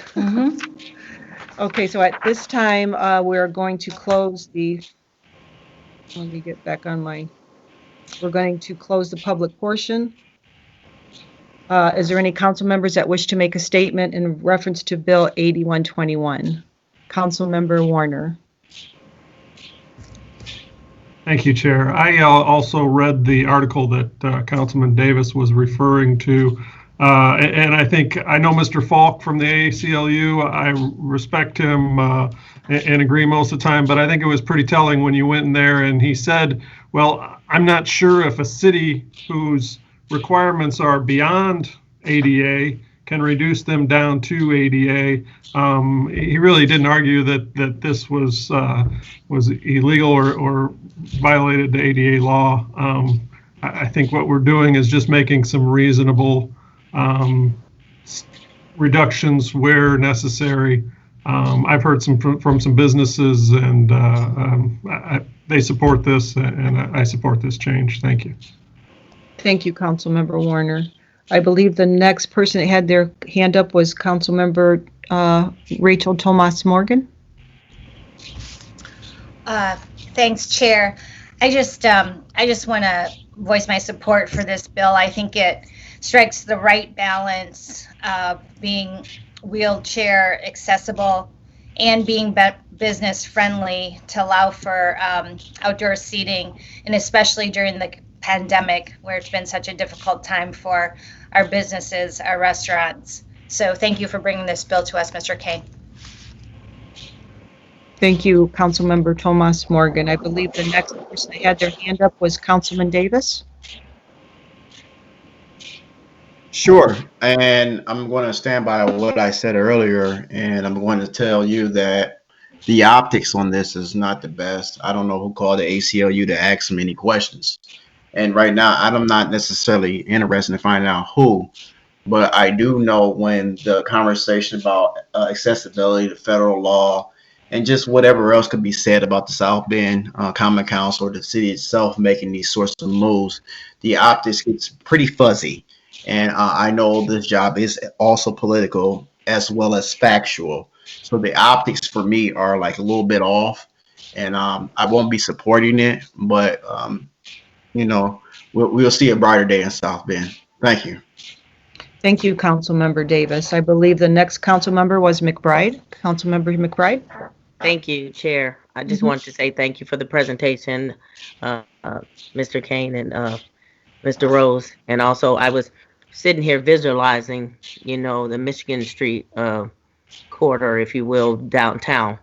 The businesses like the Chocolate Cafe, Linden Grill, the Brew Works, and seeing that in my mind, I forgot to ask if you guys could have the image of that, because I'm seeing in Navarre Cafe that I can see the outside seating and the light posts, and that there's still no impediments in the, you know, sidewalk. So I can see that if it were to have a case-by-case basis, that we would be in compliance. So I appreciate you for specifying that you will look at it case by case, but that I don't think, and if you can answer, I don't think any of those businesses are impeded by any of those changes as I see it right now. And thank you for the presentation. Okay. Thank you, Councilmember McBride. Looks like the next council member we had was Councilmember Wax. Thank you. And thank you, Mr. Kane, for your presentation and for bringing this bill in front of us.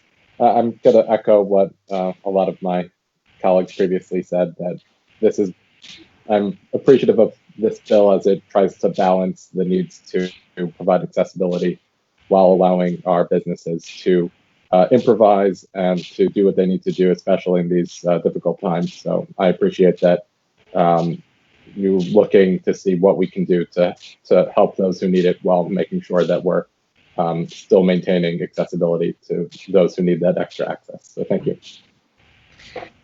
Thank you, Councilmember Wax. And we also have Councilmember Lee.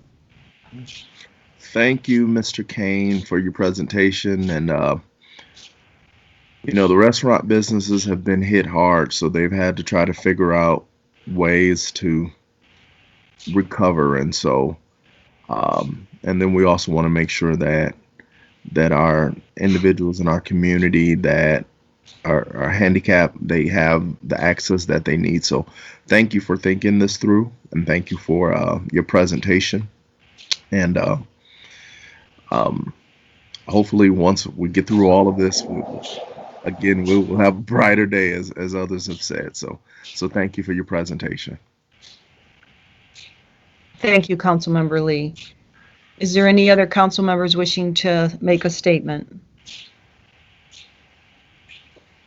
Okay, so at this point, I would like to now entertain a motion regarding Bill 8121. I would like to make a motion that Bill 8121 be sent to the full council with a favorable recommendation. Second. There has been a motion and a second for Bill 8121. Clerk Jones, would you please call the roll?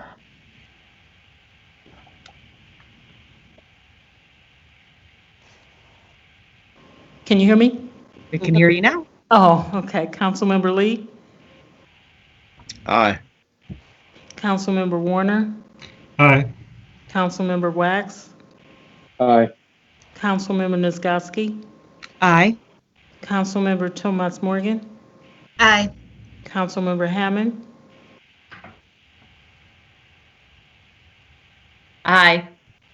Vice President McBride, Aye. Councilmember Davis, Nay. President White. Aye. 8 ayes. I don't know if I got a vote. Did you call my roll? If you did, I'm sorry, I didn't hear it. Yes, you said Oh, aye. Okay, sorry. It's been a long day.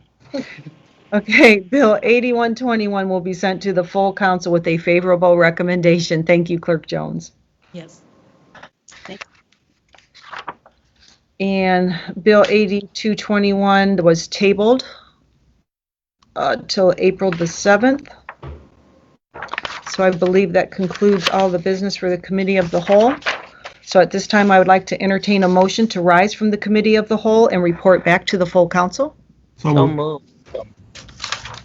Okay, it's been moved and seconded. Clerk Jones, could you please take the roll? Yes. Councilmember Warner, Aye. Councilmember Wax, Aye. Councilmember Nisgowsky, Aye. Councilmember Tomas Morgan, Aye. Councilmember Hammond, Aye. Vice President McBride, Aye. Councilmember Davis, Aye. Councilmember Lee, Aye. President White. Aye. 9 ayes. Thank you. The full council is now back in session. This is the portion of our meeting where bills are given a third reading and action is taken regarding bills that were heard during the Committee of the Whole. Clerk Jones, will you please give Bill 77-21 a third reading? Yes. 7721, third reading on an alley vacation north-south alley between North Meade Street and Eclipse Place, running north of Westmore Street to East-West Alley. Thank you. Councilwoman Sheila Nisgowsky, is there a recommendation from the Committee of the Whole? Yes, President White. Bill 7721 was sent to the full council with a favorable recommendation. Thank you so much. I will now entertain a motion for Bill 77-21. I move for passage of Bill 77-21. Is there a second? Second. We have a motion and it's been seconded. Clerk Jones, will you please call the roll? Yes. Councilmember Wax, Aye. Councilmember Nisgowsky, Aye. Councilmember Tomas Morgan, Aye. Councilmember Hammond, Aye. Vice President McBride, Aye. Councilmember Davis, Aye. Councilmember Lee, Aye. Councilmember Warner, Aye. President White. Aye. 9 ayes. Bill 77-21 has been passed. Clerk Jones, will you please give third reading to Bill 79-21? 7921, third reading on an ordinance of the Common Council of the City of South Bend, Indiana, approving of a forum lease with the City of South Bend Building Corporation, authorizing and directing the execution of the lease and the publication of a notice of its execution, authorizing other actions in connection therewith in all matters related thereto. Thank you. Councilwoman Sheila Nisgowsky, is there a recommendation from the Committee of the Whole regarding Bill 79-21? Yes, President White. Bill 7921 was sent to the full council with a favorable recommendation. Thank you. I'll now entertain a motion regarding Bill 79-21. I'll move for passage. Is there a second? Second. We have a motion and it's been seconded. Clerk Jones, will you please call the roll? Yes. Councilmember Nisgowsky. Aye. Councilmember Thomas Morgan. Aye. Councilmember Hammond. Aye. Vice President McBride. Aye. Councilmember Davis. No. Councilmember Lee. Aye. Councilmember Warner. Aye. Councilmember Wax. Aye. President White. Aye. 8 ayes. Thank you. Bill 79-21 has passed. Will you please give third reading to Bill 78-21? 7821, third reading on an ordinance of the Common Council of the City of South Bend, Indiana, appropriating the proceeds of the sale of certain real estate to the City of South Bend Building Corporation. Thank you. Councilwoman Sheila Nisgowsky, is there a recommendation from the Committee of the Whole regarding Bill 78-21? Yes, President White. Bill 78-21 was sent to the full council with a favorable recommendation. Thank you. I'll now entertain a motion. Move for passage. Second. We have a motion and it's been seconded. Clerk Jones, will you please call the roll? Yes. Councilmember Thomas Morgan. Aye. Councilmember Hammond. Aye. Vice President McBride. Aye. Councilmember Davis. No.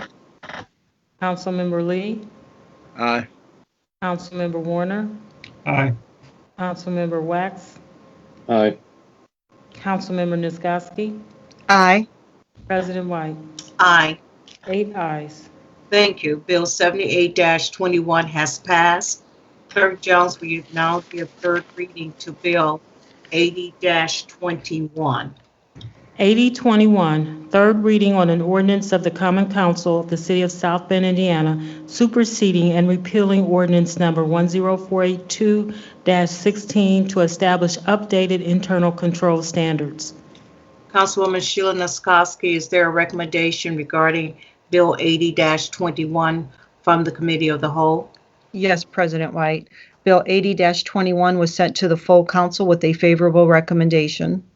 Thank you. Is there a motion? For passage. Is there a second? Second. Second. Thank you. There's a motion, it's been seconded. At this time, Clerk Jones, will you please call the roll? Councilmember Hammond. Aye. Vice President McBride. Aye. Councilmember Davis. Aye. Councilmember Lee. Aye. Councilmember Warner. Aye. Councilmember Wax. Aye. Councilmember Nisgowsky. Aye.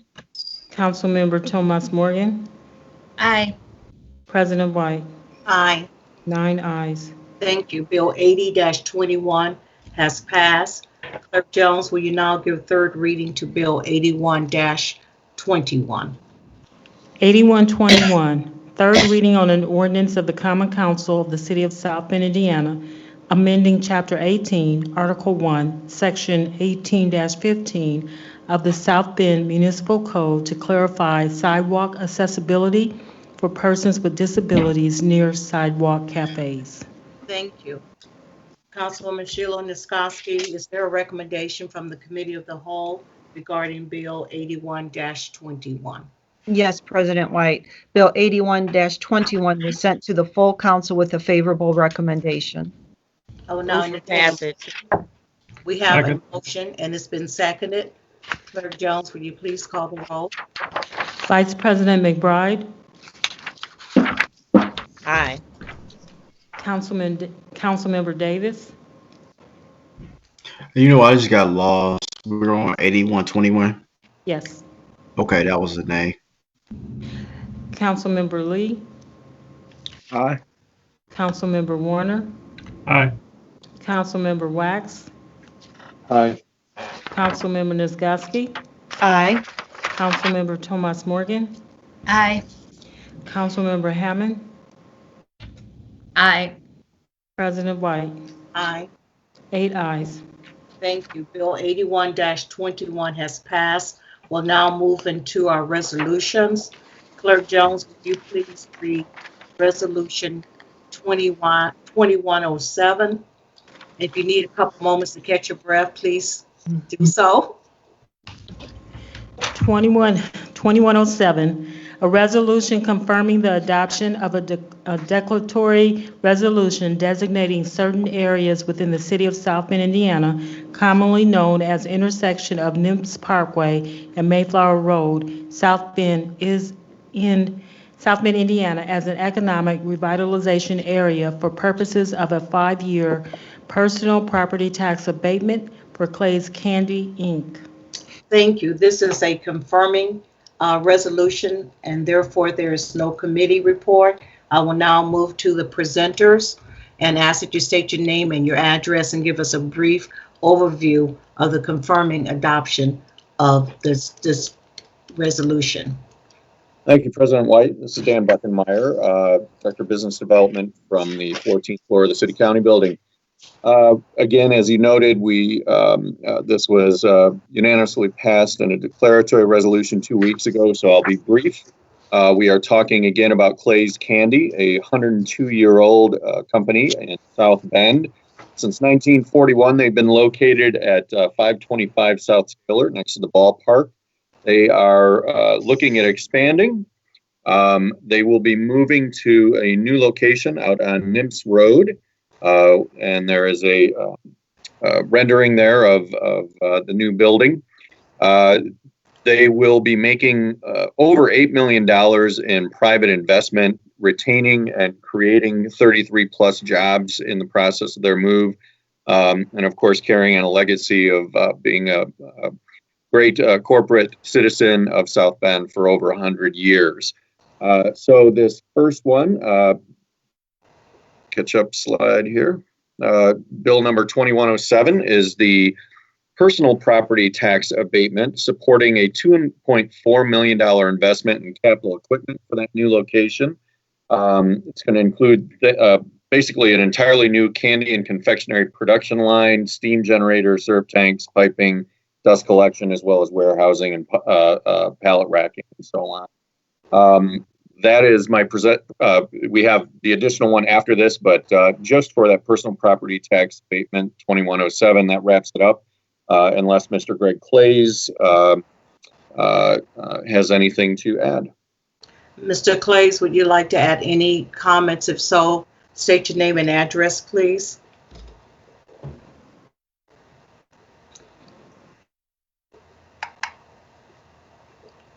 Mr. Clays? I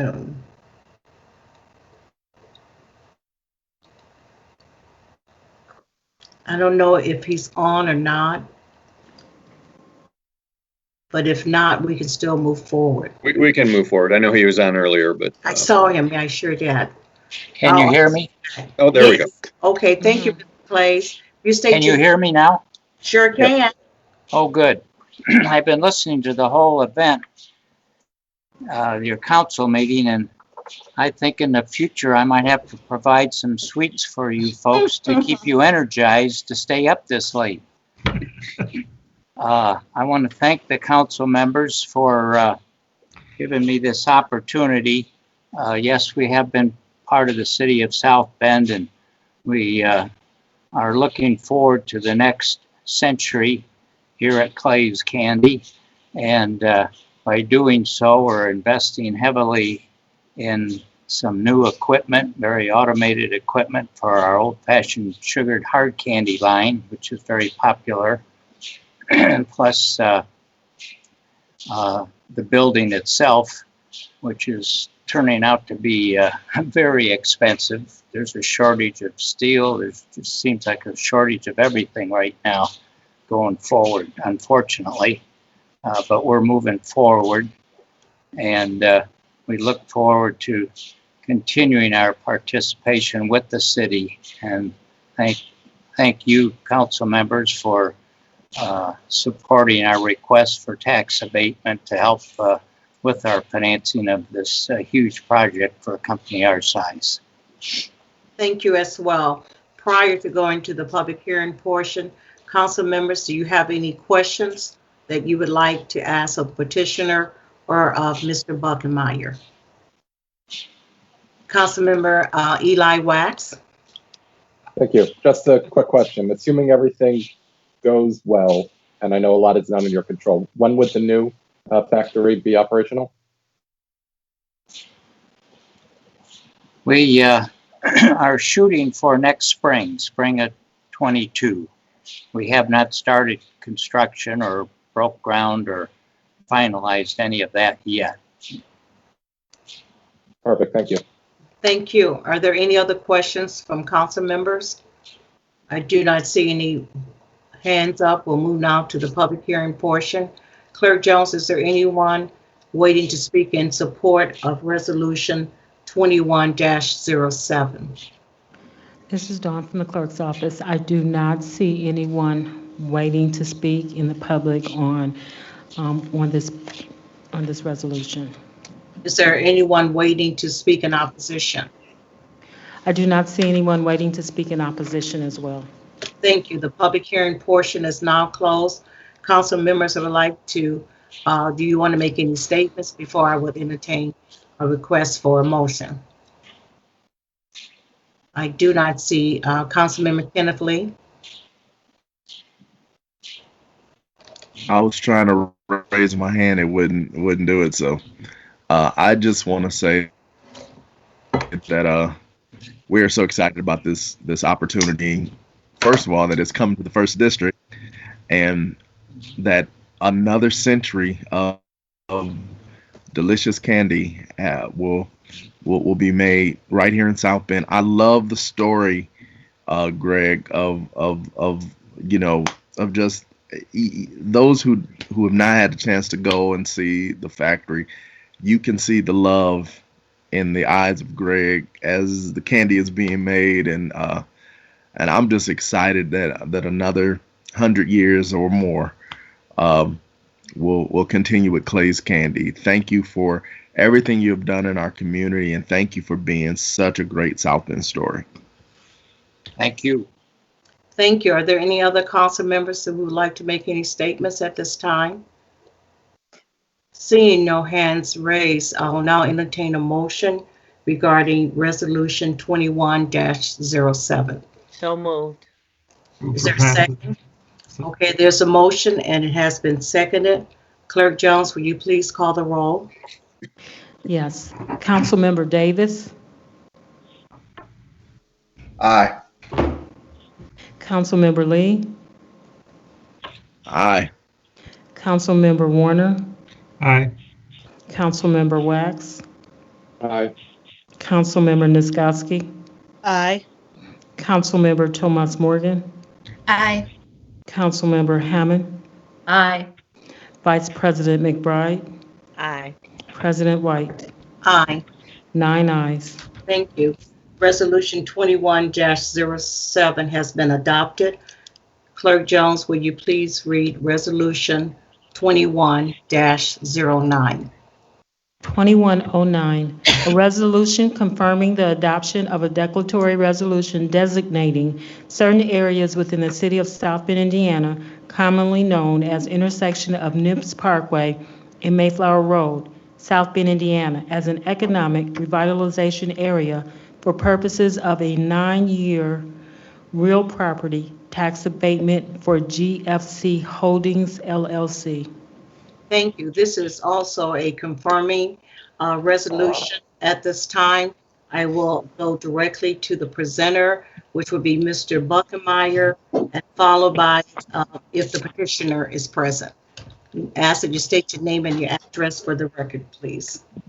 Thank you, President White. Dan Buckenmeyer, Director of Business Development, offices on 14th floor of the City County Building. So this goes hand in hand with the equipment that we just talked about for Clay's new investment We need a place to put that now, so this refers to the $5,720,000 estimated investment in land and building for that new location on Nimps Road. And this just phases in the tax burden over a period of 9 years, as stated, to give Clays the opportunity to make these investments and keep their great operation in South. Anything to add, please? Mr. Clays, would you like to add some comments? My only comment is I'm anxious and excited to see this plan come to fruition. Believe me, since we've been in this building since 1941. But we appreciate the opportunity in requesting the tax abatement, because it will definitely help us slowly get into the increased taxes we'll be paying, and that'll give us an opportunity to grow our sales, to increase the revenues to pay for the building and taxes and all the other expenses that are going to go with it. Thank you. Thank you as well. Council members, do you have any questions that you would like to ask of Mr. Buckenmeyer or Mr. Clays? Seeing no hands raised, I'll go to the public hearing portion. Clerk Jones, is there anyone present wishing to speak in support of Resolution 21-09? There is no one present from the public wishing to speak in favor or support of Resolution 2109. Thank you. Is there anyone present wishing to speak in opposition? There is no one from the public present wishing to speak in opposition of Resolution 2109. The public hearing portion is now closed. Council members, do any of you would like to make any statements at this time? Councilwoman Rachel Thomas Morgan. Thank you, President White. Just briefly, Mr. Clays, it's a pleasure to see you again. And I add my thanks to Council Member Lee, to the 100 years of commitment that you've had to our community. We look forward to having all of us on council tour your new factory when it's open.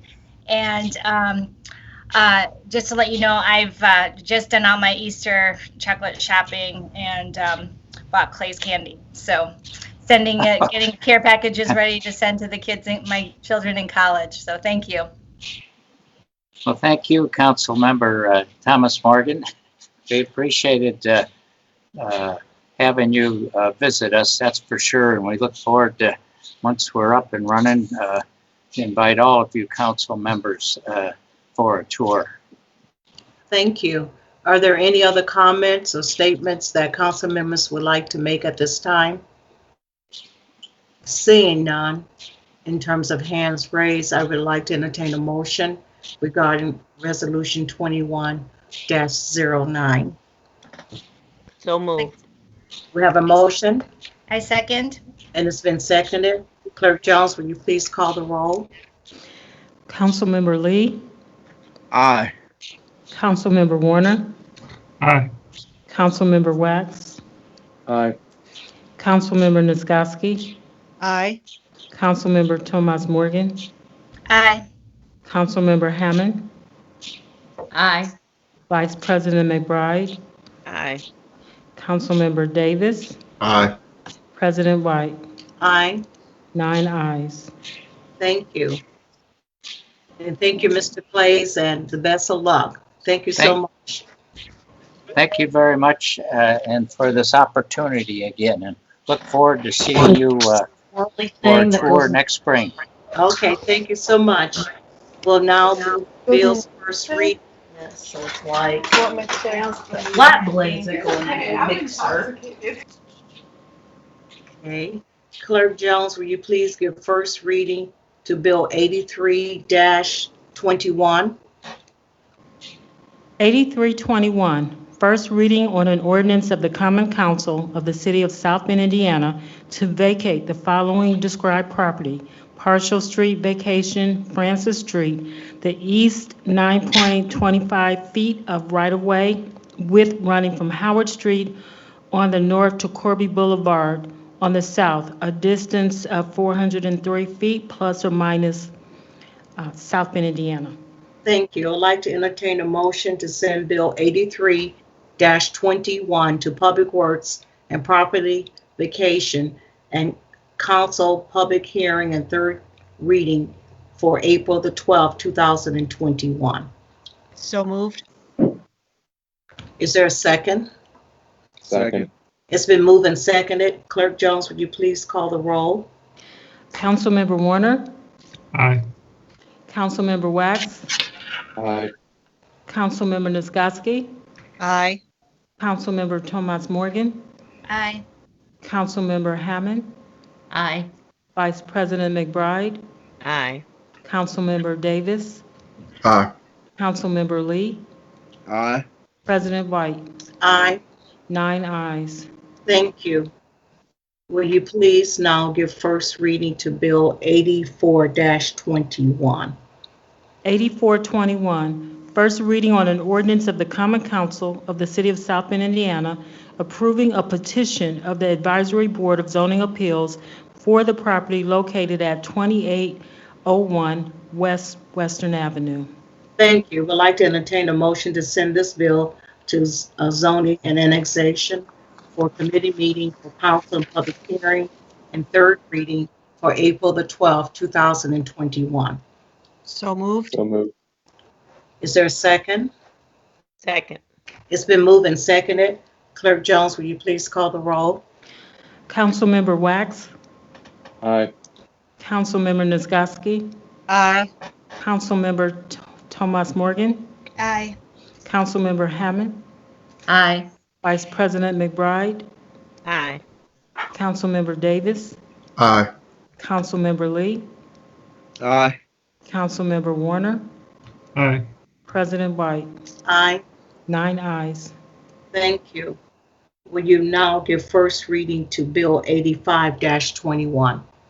8521, first reading on an ordinance of the Common Council of the City of South Bend, Indiana, approving a petition of the Advisory Board of Zoning Appeals for the property located at 1119 Lincoln Way West.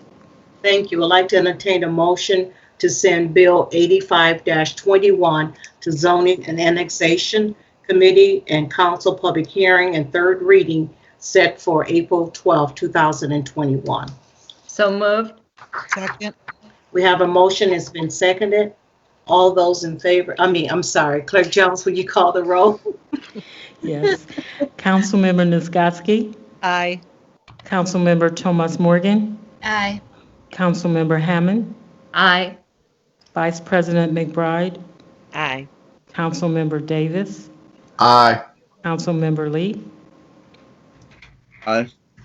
Councilmember Warner, Aye. Councilmember Wax, Aye. President White. Aye. 9 ayes. Thank you. And our last first reading is Bill 86-21. Clerk Jones, will you please give first reading to Bill 86-21? 8621, first reading on an ordinance of the Common Council of the City of South Bend, Indiana, amending the zoning ordinance for property located at 617 North Cushing Street, Councilmanic District Number 1 in the City of South Bend, Indiana. Thank you. Would like to entertain a motion to send Bill 86-21 to Zoning and Annexation Committee for Council and Public Hearing and third hearing on April the 26th, 2021. So moved. Second. It's been moved and seconded. Clerk Jones, will you please call the roll? Councilmember Thomas Morgan, Aye. Councilmember Hammond, Aye. Vice President McBride, Aye. Councilmember Davis, Aye. Councilmember Lee, Aye. Councilmember Warner, Aye. Councilmember Wax, Aye. Councilmember Nisgowsky, Aye. President White, Aye. 9 ayes. Thank you. We'll now move to unfinished business. Is there any unfinished business at this time?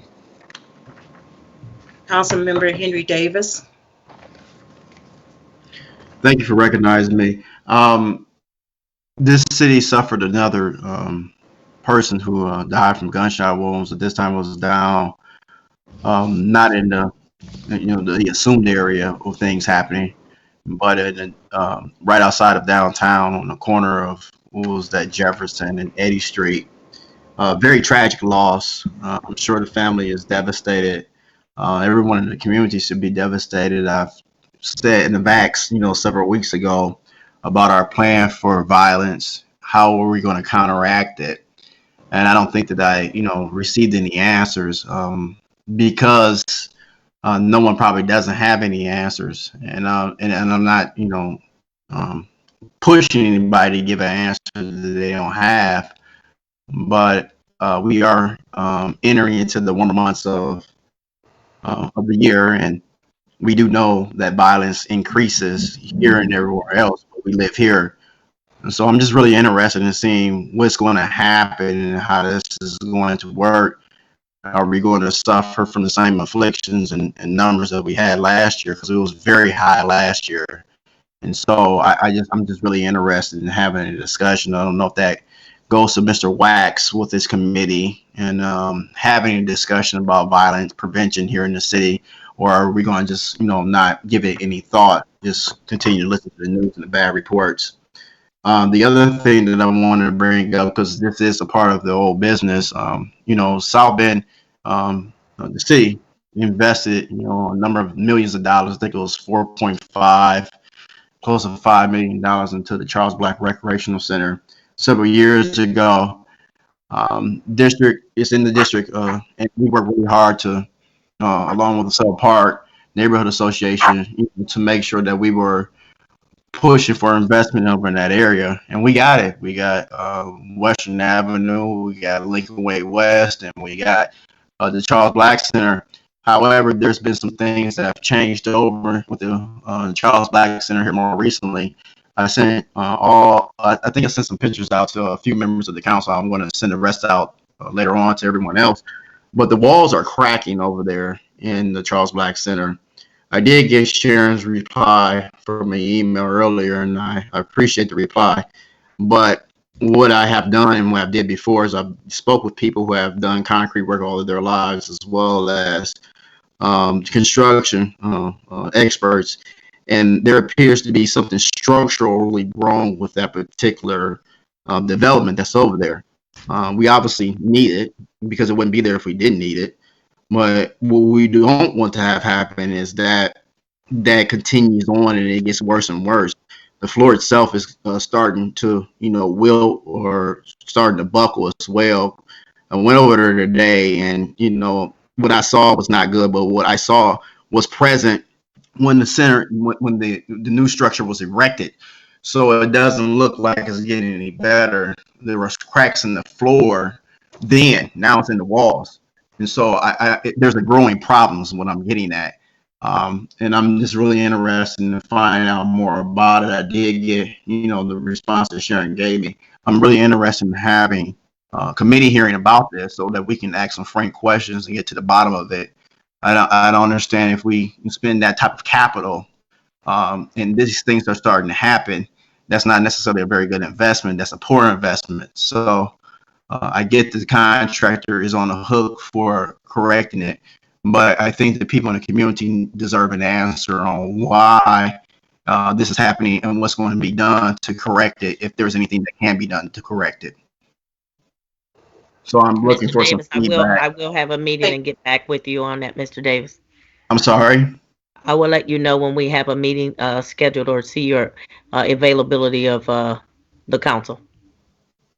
Thank you. Thank you. Is there any other unfinished business? I would go to new business first, Councilwoman Rachel Thomas, and then I'm going to make some comments, and I just want to share some things as well. Thank you, President White. I'd just like to share some comments regarding the Atlanta shootings last week. I have a short statement that I'd like to read, if that's all right. Hate crimes, covert and overt assaults on Asian immigrants and Asian Americans in the United States is nothing new. But we have been witnessing a new wave of hate and violence. And the March 16th shooting of the 8 victims in Atlanta, Georgia, many of them Asian women, should be viewed within the broader scope of racial violence targeting the Asian American community during the pandemic. To the community organizations who came together this afternoon during our committee meetings, the campuses who held prayer vigils last week, thank you for your solidarity with the Asian and Asian American and Pacific Islander community here and across the nation.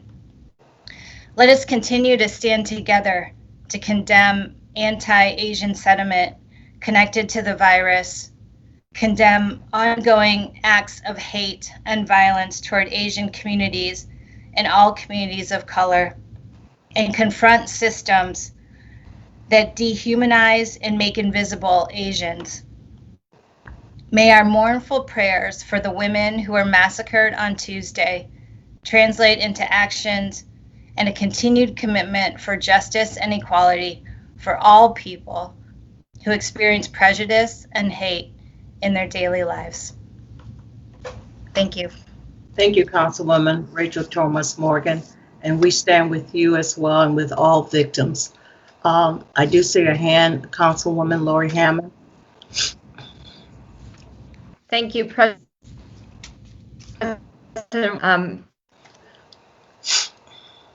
As a member of the Joint Committee on to the other two at-large council members, as well as Councilman Warner, probably 2 weeks ago, in regards to the next step solutions for the almost 500 homeless in our city.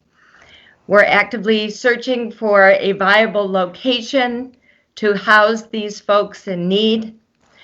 I was hoping and am continued to hope for involvement from other council members that commit to being constructive and decidedly non-political as we try to move forward to help these people in very desperate need. So just to let you know that this mission is still underway. We have decided to pull away from the old Madison Center building, but that doesn't mean that our mission, their local is not acceptable, and we must find a place for these folks to be housed.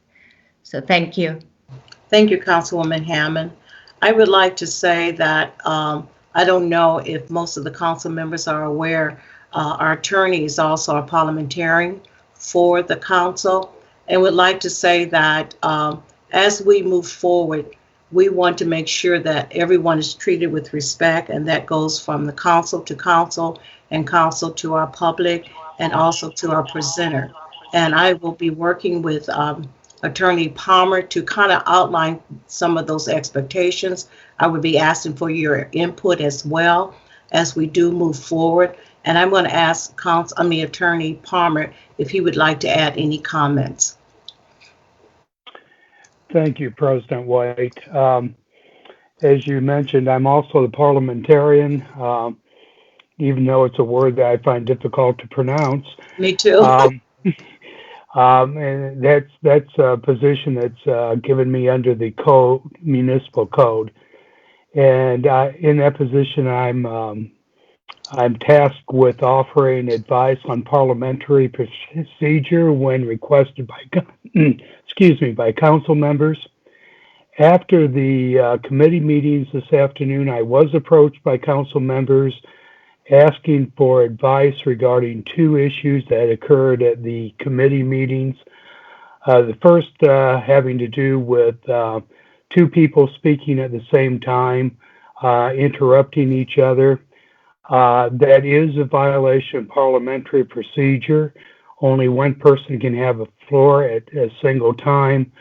Interrupting is not only rude and disrespectful, it also makes it impossible to carry on any meaningful discussion.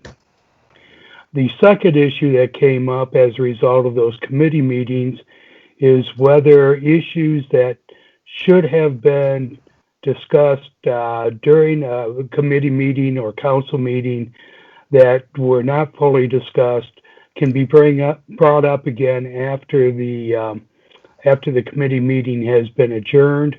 That is improper. It is improper in the committee setting where we moved on to President White's informal meeting. All issues should be discussed and resolved during the committee meetings themselves and not afterwards in the informal meeting. Thank you. Thank you, too. And council members, this is just as we move forward, we want to make sure that we're operating as professionally and properly as possible. I will be inviting each council members for your input. The goal is to make this council be the very, very best. It does not take away your right to ask questions or anything like that. We just want to make sure that we're operating as properly as possible. So again, you'll be getting an email from me probably next day or so.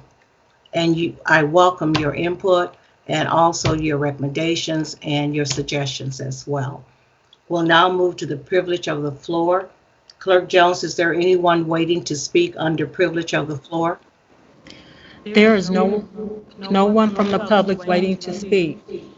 Thank you, Clerk Jones. I would like to thank all the council members for a great meeting. Councilmember Henry Davis, and then I'm going to adjourn the meeting. I saw your hand up. Yeah, there's a resident who was on my phone text me back and forth saying that she's trying to get in so that she can speak on the privilege of the floor, but for whatever reason she's not getting in, and I'm not sure what link she's using or not, but I'm just putting it out there so that she has the opportunity if she's somewhere in cyberspace. Okay. Clerk Jones, do you see anyone, or if we can at least get a contact information for her and I can reach out to her? But as it stands now, I do not see anyone. Do you see anyone? I do not see anyone. If Councilman Davis, do you have her name? Yeah, actually I do. And give me a moment. Miss Clark, Bernice Clark. Bernice Clark. Do you have her contact information? Yeah, I can get it to you. Okay, just email it to me. Sure. Thank you, Councilmember Davis, and we will reach out to her and ensure that she has opportunity to give input, and hopefully she'll be able to join us at our next meeting. But even prior to that, I will give her a call and have a conversation with her and report back to the council. Thank you so much. Seeing that there's no one waiting to speak on the privilege of the floor, this meeting is adjourned. Thank you so much, and pretty soon we'll be meeting in person. Have a great evening, stay healthy, and stay safe. Thank you so much. Thank you, President White. Thank you, President. Good night, Good night, everyone. Good night. Good night.